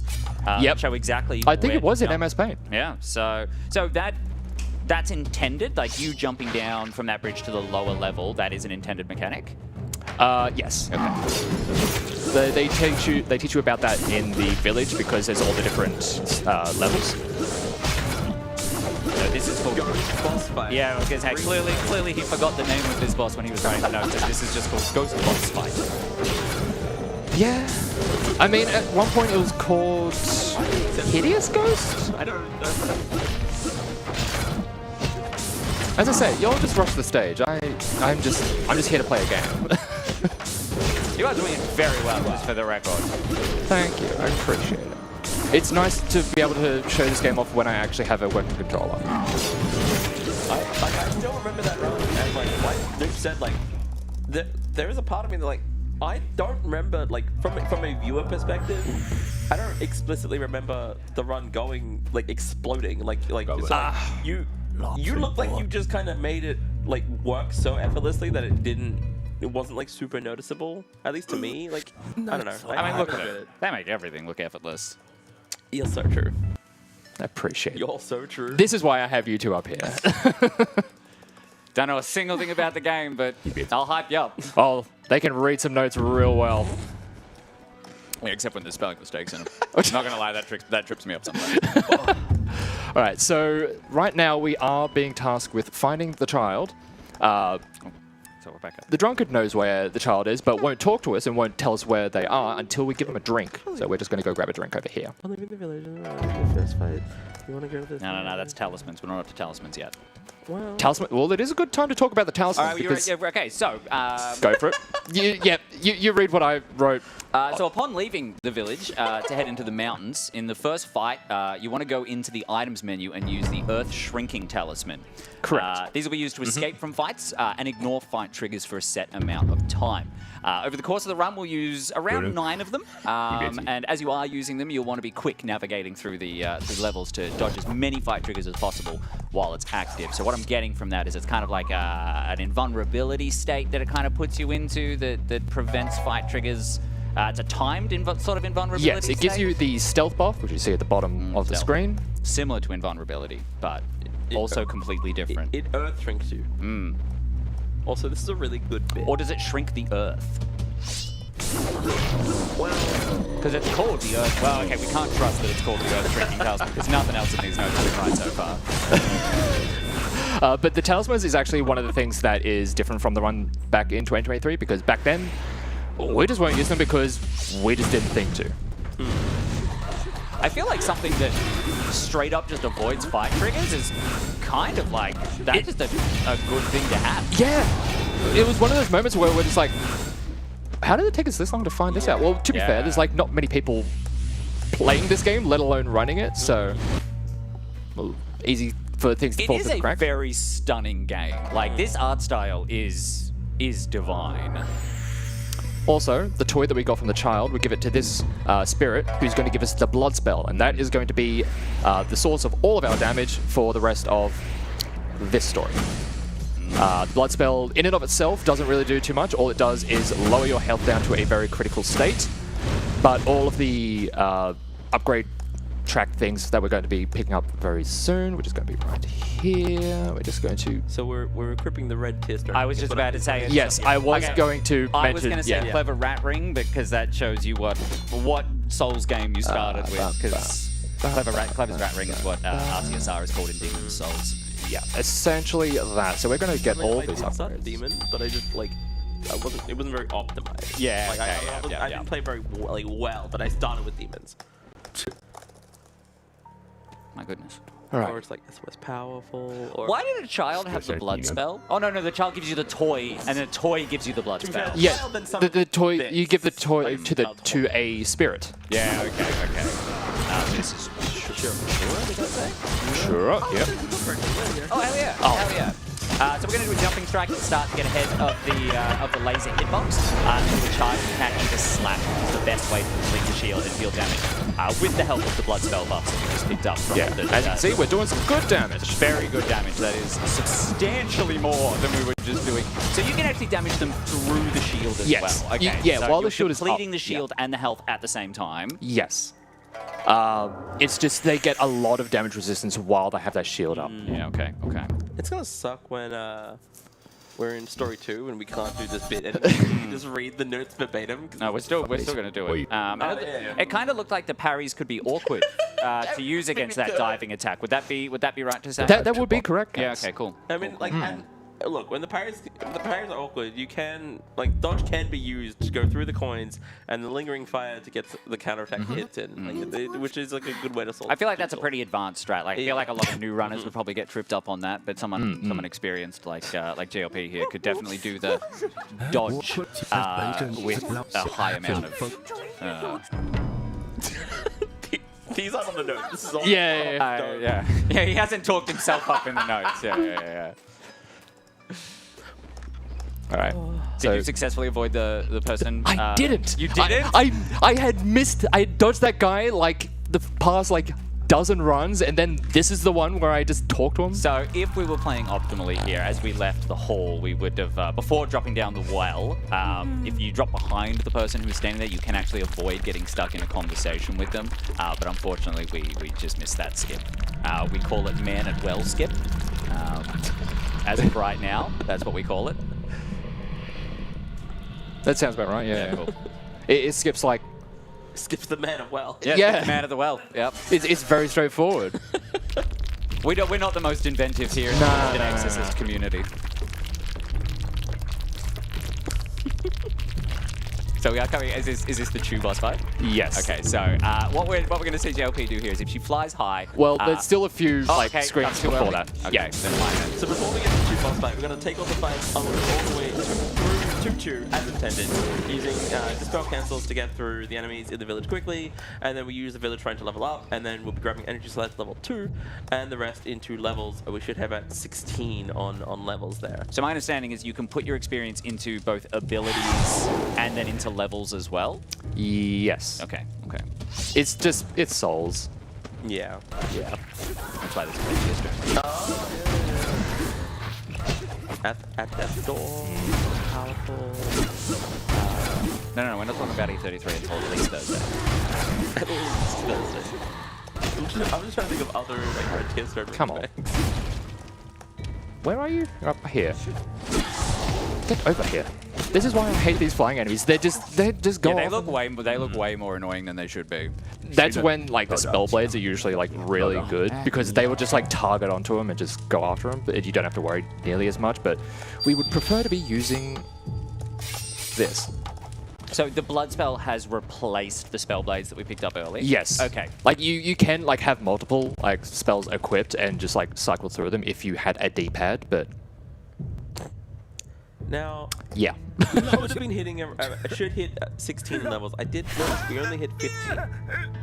We actually? At least I think I. I don't know. I wasn't paying attention. I just hit the buttons and just. And then eventually he runs out of experience. What looked like a level, I saw 15. That's all I'm saying. Now do I start talking about Chu? Yeah, sure. Okay, so if, here with the boss fight of Chu, if she flies high, JLP's going to dodge projectiles as she can't be hit by any counterattacks. We're going to parry her stab attempts, but we need to be careful about spacing and direction as the parry can whiff if you're off with either of them. Charge attacks and slashes here will do the bulk of the work. Jumping strikes can be necessary if she starts moving around too much. I just saw a jump slash right there, so goodness. Okay, so I see the power of Blood Spell. Ooh. I'm being told, JLP, that you are on the world record pace right now. Oh, jeez. Yeah, okay. Don't about it. I feel like that's probably out. Alright, there we go. And then that's her taken care of. She's usually like my vibe check when it comes to like bosses, because if I'm just slightly off and I just start whiffing parries on a lot of her attacks, she will just straight up destroy me because like we're at low health by choice, so it doesn't take too many hits for us to just fall over. Yeah. So, how are the vibes? Pretty good. Okay, that's good. They're pretty good. That's good. We're through chapter Clearly 1. we're not working hard enough then. Yeah. Yeah. I mean, look, you're at a pace that I reckon you'll finish this run with like a final time of about like 15 minutes and 24 seconds. Is that what time the time was stopped at? Yeah. Also, I did...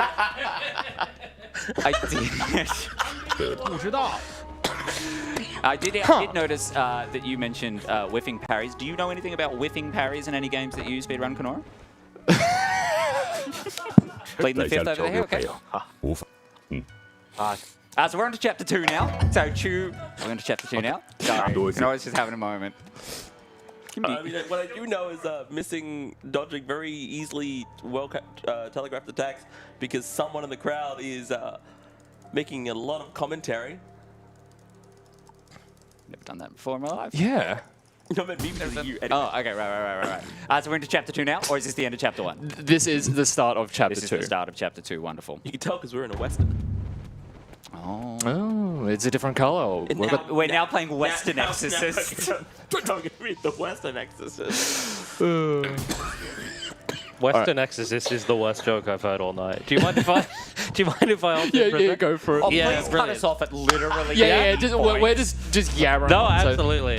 So we had a couple more donations come in. We got $50 from Tudor57. Yeah. Do you take commissions on writing guides for lazy speedrunners? Good luck, GLB. Put this towards Jack and Dexter. We've had $5 from Dema. It says always awesome to see GL running at ASM. Good luck on the run. Thank you, Dima. And we've had another $125 donation from Mardok.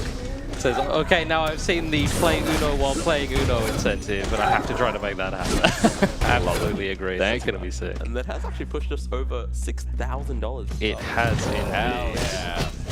On the first day. Yeah. That is so impressive. So, shout out to everyone at home.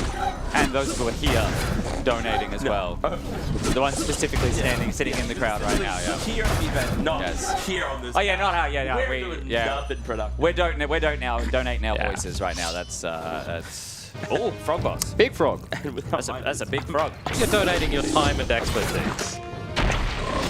Expertise. So through this forest, it's supposed to be like a bit of a maze, and the way to tell which way you're supposed to go at each point is just by following the direction of the mist. That's supposed the frog charge hits and slashes to What are you all? The frog didn't have the a frog next didn't section. have a boss section next to it, so Oh, you're flying blind. It was standard strats versus the frog. We got lost. Dodge Yeah, okay, moves so is just needed, standard. Dodge moves and hit Just it. standard strats. Cool. If you don't know what they are, just rewind the VOD. Just rewind the VOD to all the other bosses we've talked about, except the fish. That one was different. That was different. That was different. Oh, no, man. Oh, the timer back on. Oh, I'm not on pace anymore. You're not on 15, 24 pace anymore. Dang.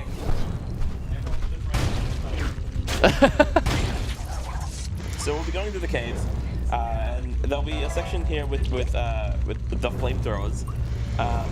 There are upgrade orbs on the platform above the first one, and behind the last one in the vertical section. And also, lastly, another below the flamethrower in the section with the second spawn of back. Yeah, wow, this really. Yeah, don't worry. Actually, Terrible. Maybe don't commission.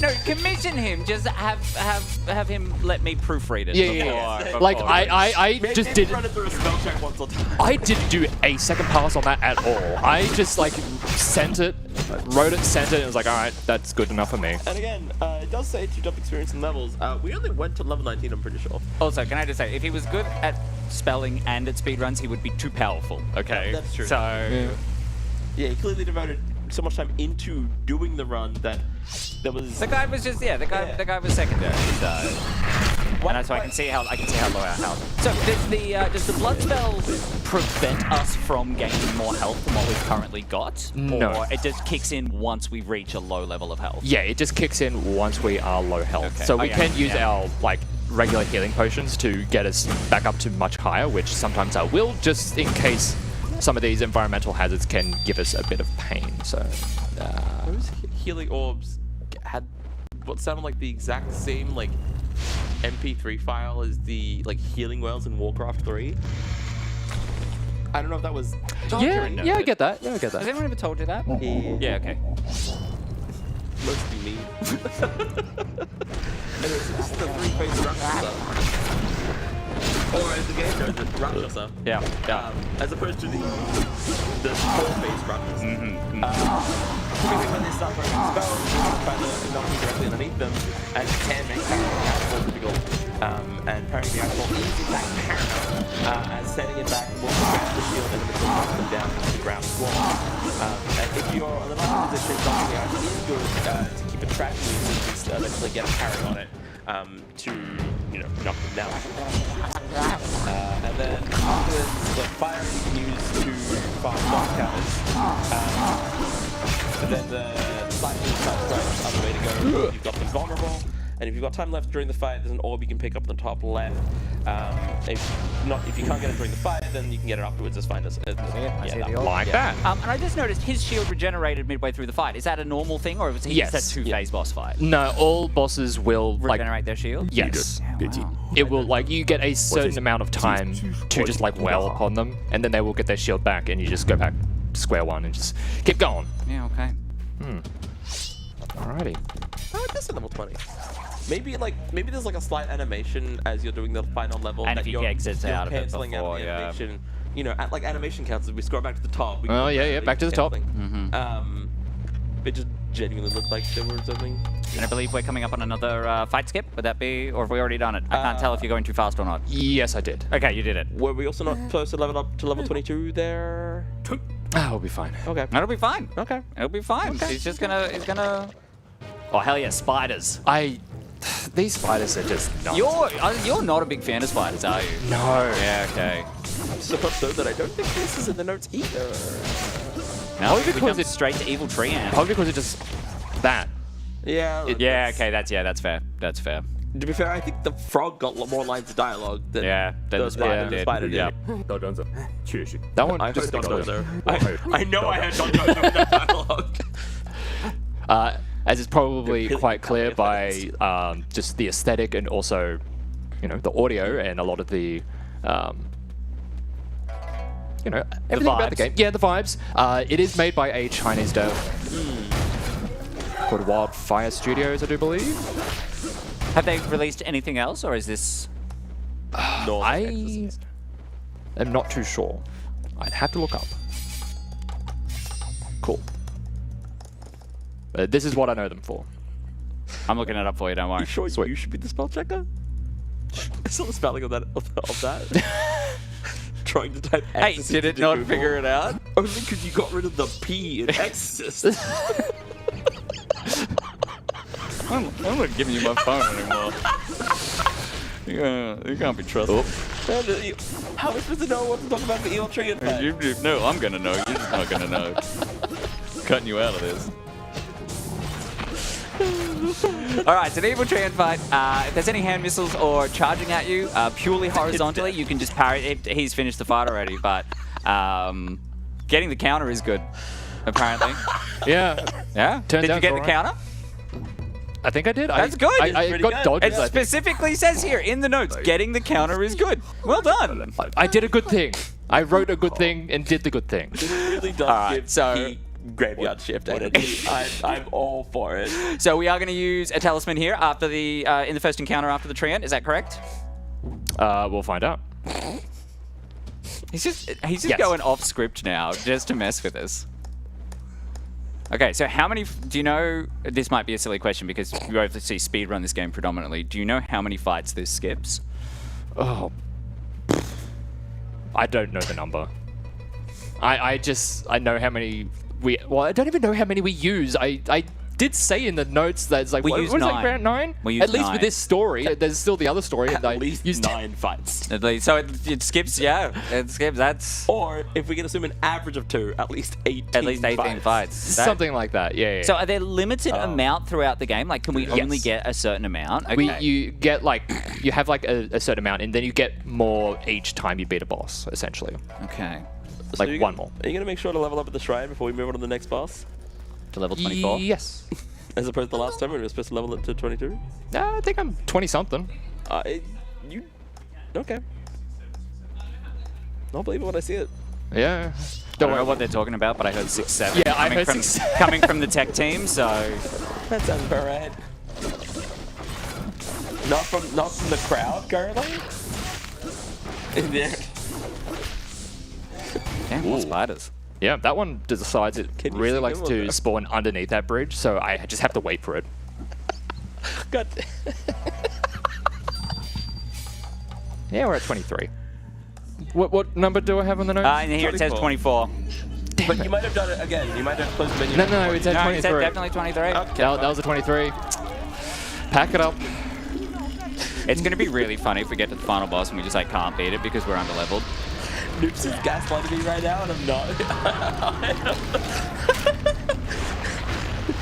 He keeps making me laugh, and then when I try to control you, he then stops because he's being blocked by the chair. Yeah, I can't see. I don't even think I've never seen Noops. I am being gaslit I don't think there is a by our Noops. coordinator right now, and I'm kind of okay with it. Is this like the Sixth Sense where we get to the end and Bruce Willis is actually a skeleton and Mr. Bones? So the plague demon, there's... No, this is the Amorphous Demon. Okay, no, never mind. Yeah. It is the Plague Demon. So the plague demon, there are a few options that they won't try to hit you with.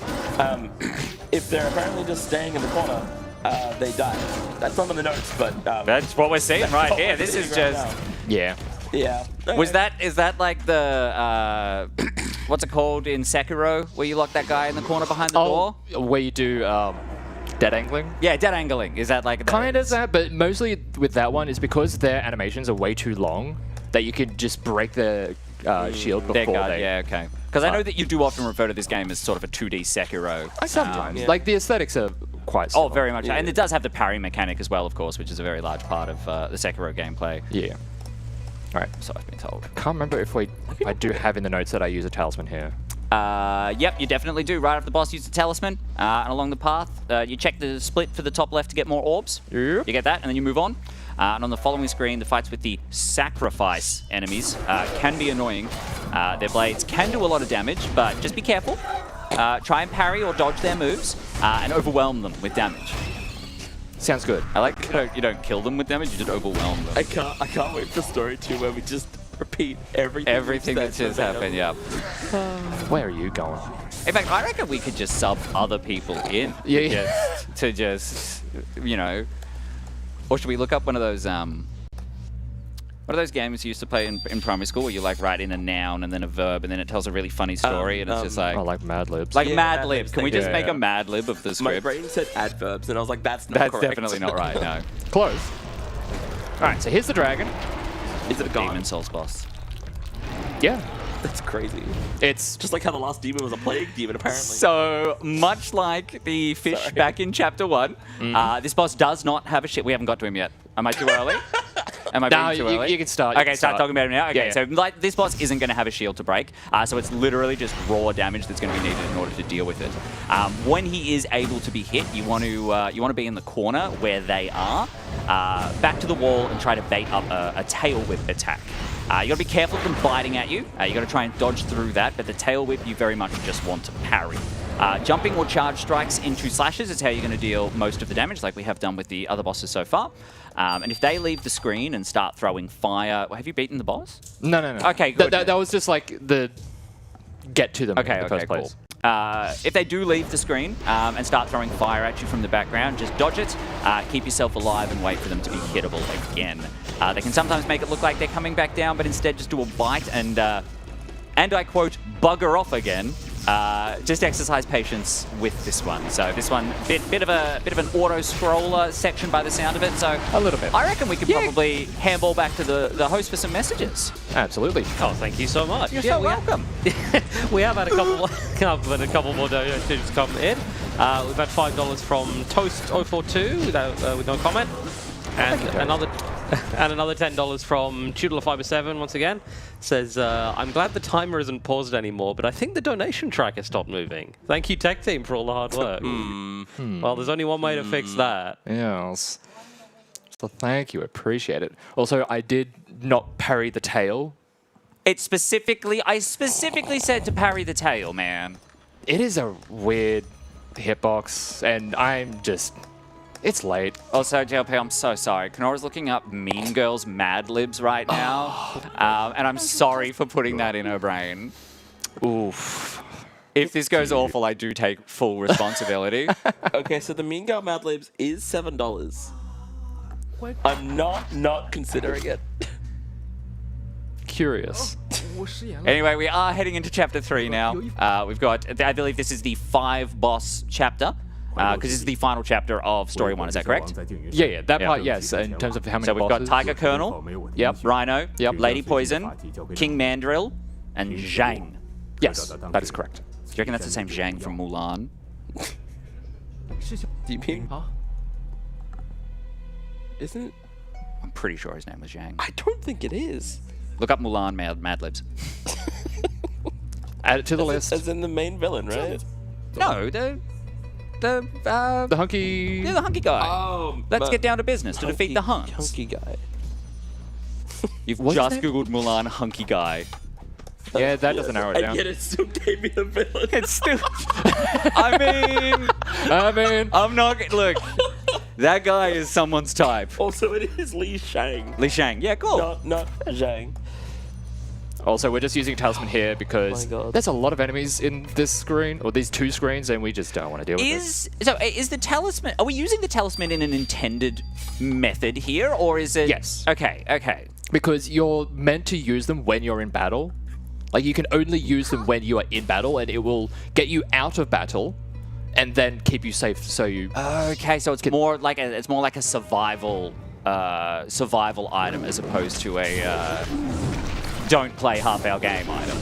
Yeah. That's so fascinating. The Steam page gives me nothing to work with.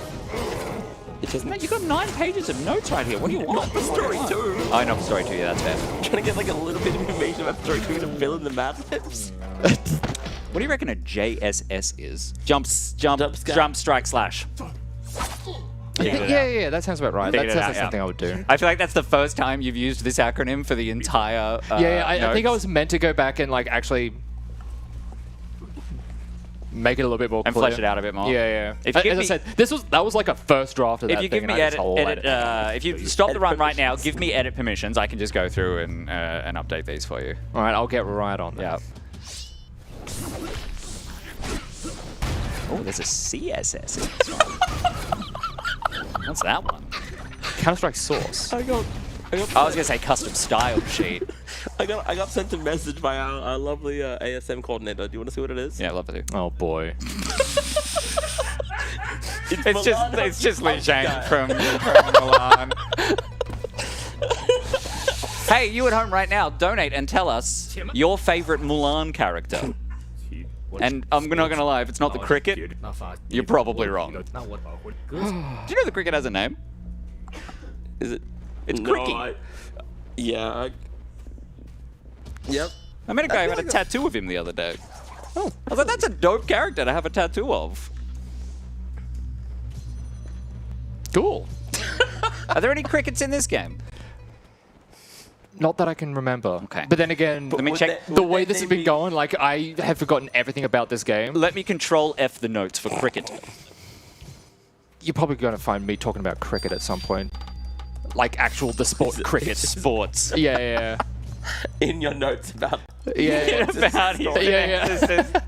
Yeah, the Ashes were on at the same time, and he just wanted to get some venting out. Yeah. So okay, I'm gonna give you. Hang on, I think this is the boss fight. Yeah, I'll let you do that. All right, so we're going to run the usual game plan here of shredding the shield as quickly as possible, starting with the jump strike, and focusing on whatever CSS stands for once on top of them. It's a much more consistent to focus on dodges rather than parries against the Rhino because of where you want to be positioning to be dealing the damage. He's dead. I think it's... What was CSS? Charge strike slash. Charge strike slash. That would make sense. That sounds right. Make more sense than custom style sheet anyway. So if you had to describe story 2 in one of 3 ways, would it be the princess, going to the movies, or beach day? It's got to be the princess. I'm making the decision for them. Wait, what did you say? The princess. The princess, It is probably going to the closer- movies, or beach day? Probably not beach day. Probably not going to the Probably the movies either. princess. Okay. Enter adjective. Oh no. Do you need to Google what an adjective is? Yes. And also Describing word. Okay, gonna- so Scary. even though we have used a talisman and we do have the Scarily. stealth buff, there is going to be a fight that we can't actually get out of. But we did avoid a whole bunch of other fights, so it still ends up being faster because we didn't have to fight a bunch of other enemies. But I have an important question. sure. What's story 2's main character's name? Shui? Thank you.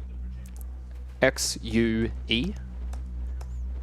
That is not how I would spell it. I think I've seen both spellings of how I was thinking of. I don't know the land that we're in. East. It's just... East. It's Kingdom just named East. Exorcist. Alright, time for one of my favorite designs of this game. Lady Poison. Lady. Sure. Poison. She's also, like, can be very dangerous because she has poisons. So if we end up getting tagged by any of it and we are not paying attention to our health, we can very easily just perish. But hopefully that doesn't happen. So Lady Poison is going to have her own parry stance, Yes. which you're going to see when she leans forward. However, she can still be hit, but only towards the back of her model, a bit beyond the hitbox of the parry. If you do end up triggering the parry, like that, See, strongly I just wanted to let you know. that it can happen. Oh yeah. So there we saw JLP heal out of his low damage range. As she has enough damage to kill from the blood spell range, if she does hit the parry. But however, outside of the parry stance, Poison will just attack. Poison's attacks you can just largely ignore, and you just want to tear into the shield and keep it broken as much as possible. Ooh.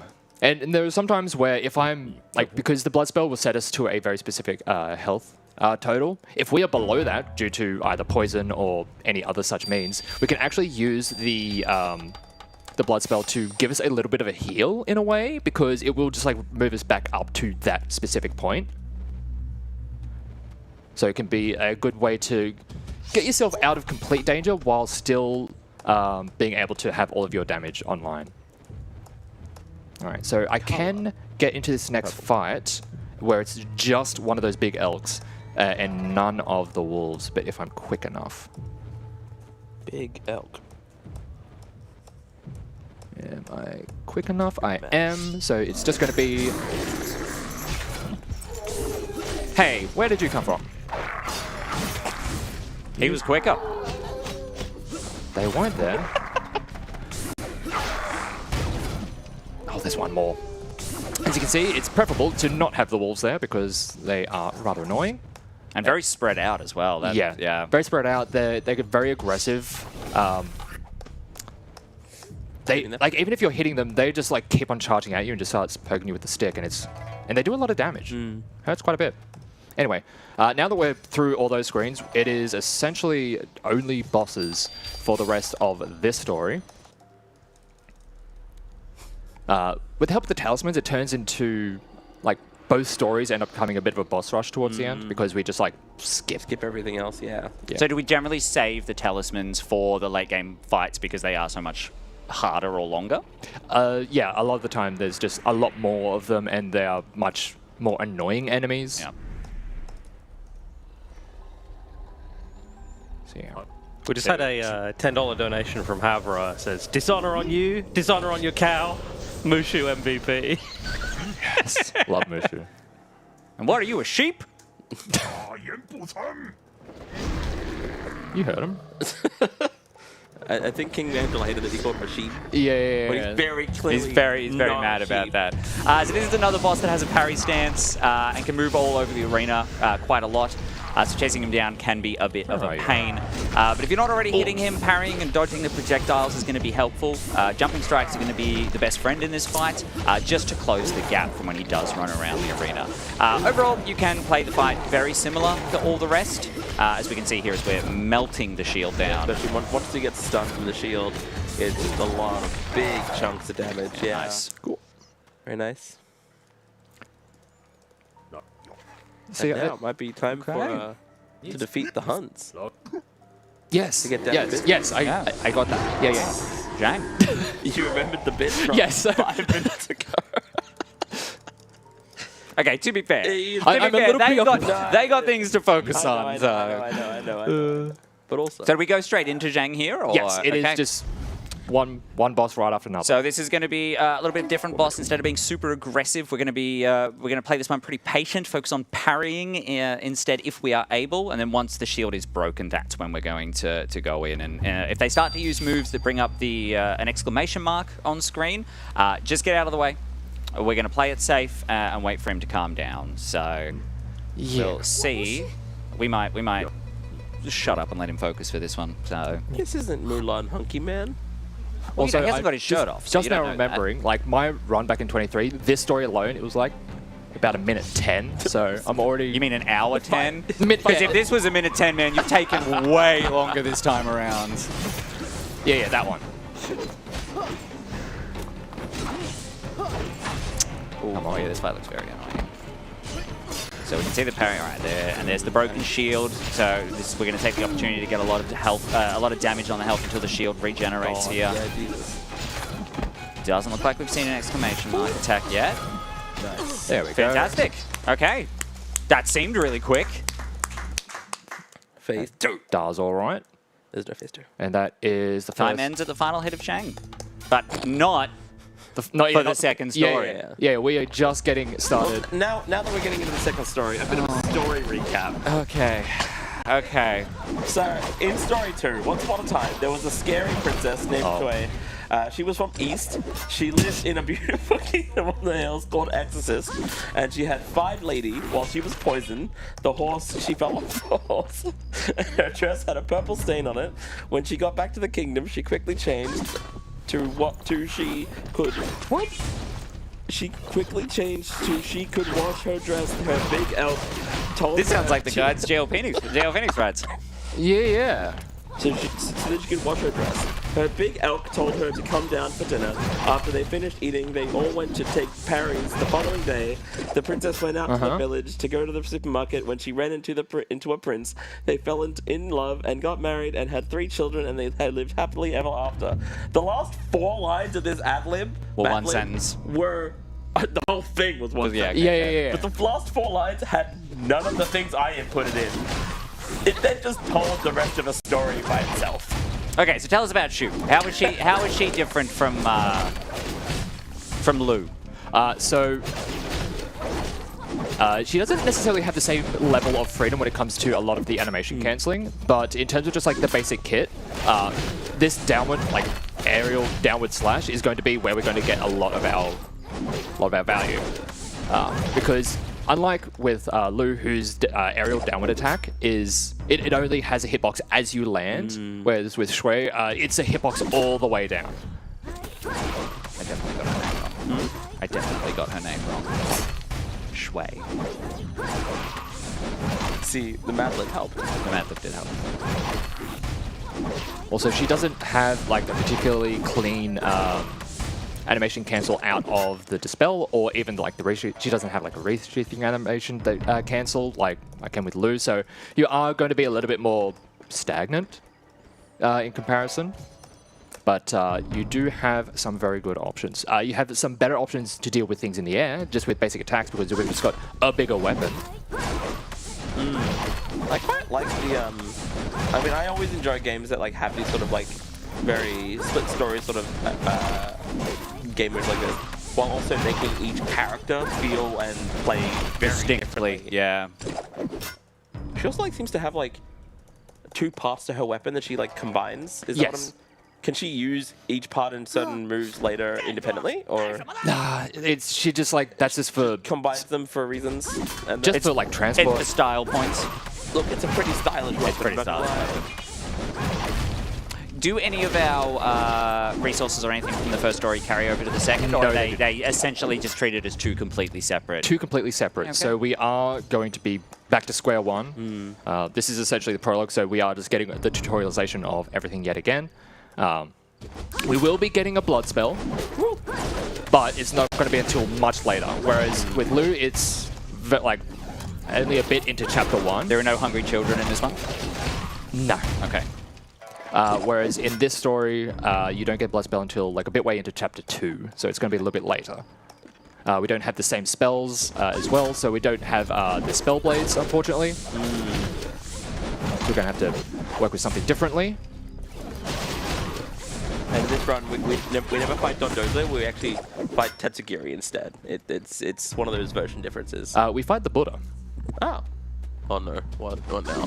No, nothing. I was just checking. Just so this, because we probably switched over to this story at about what, the 51-minute mark roughly. So this is predominantly the slower story of the 2 for the reasons that you've mentioned about the no animation cancelling, later blood spell, that kind of thing. Yeah, and also the bosses at the end of this story are so much tougher. Okay. They are, well, this game started in early access, and the first story was what was like there for most of early access, and this story came in as like the game was fully released, and you can tell that they were given more time to kind of explore different things with this story. Are they unlocked? Like you have to unlock the second story? No, or like it's there just right from both the start. available Okay, great. at the start? Yeah, okay. Would have been really funny if someone like goes to play this story first and goes, man, those final bosses were like really hard. Then they go to play Lose and they're like, this is it. Yeah. It can sometimes be like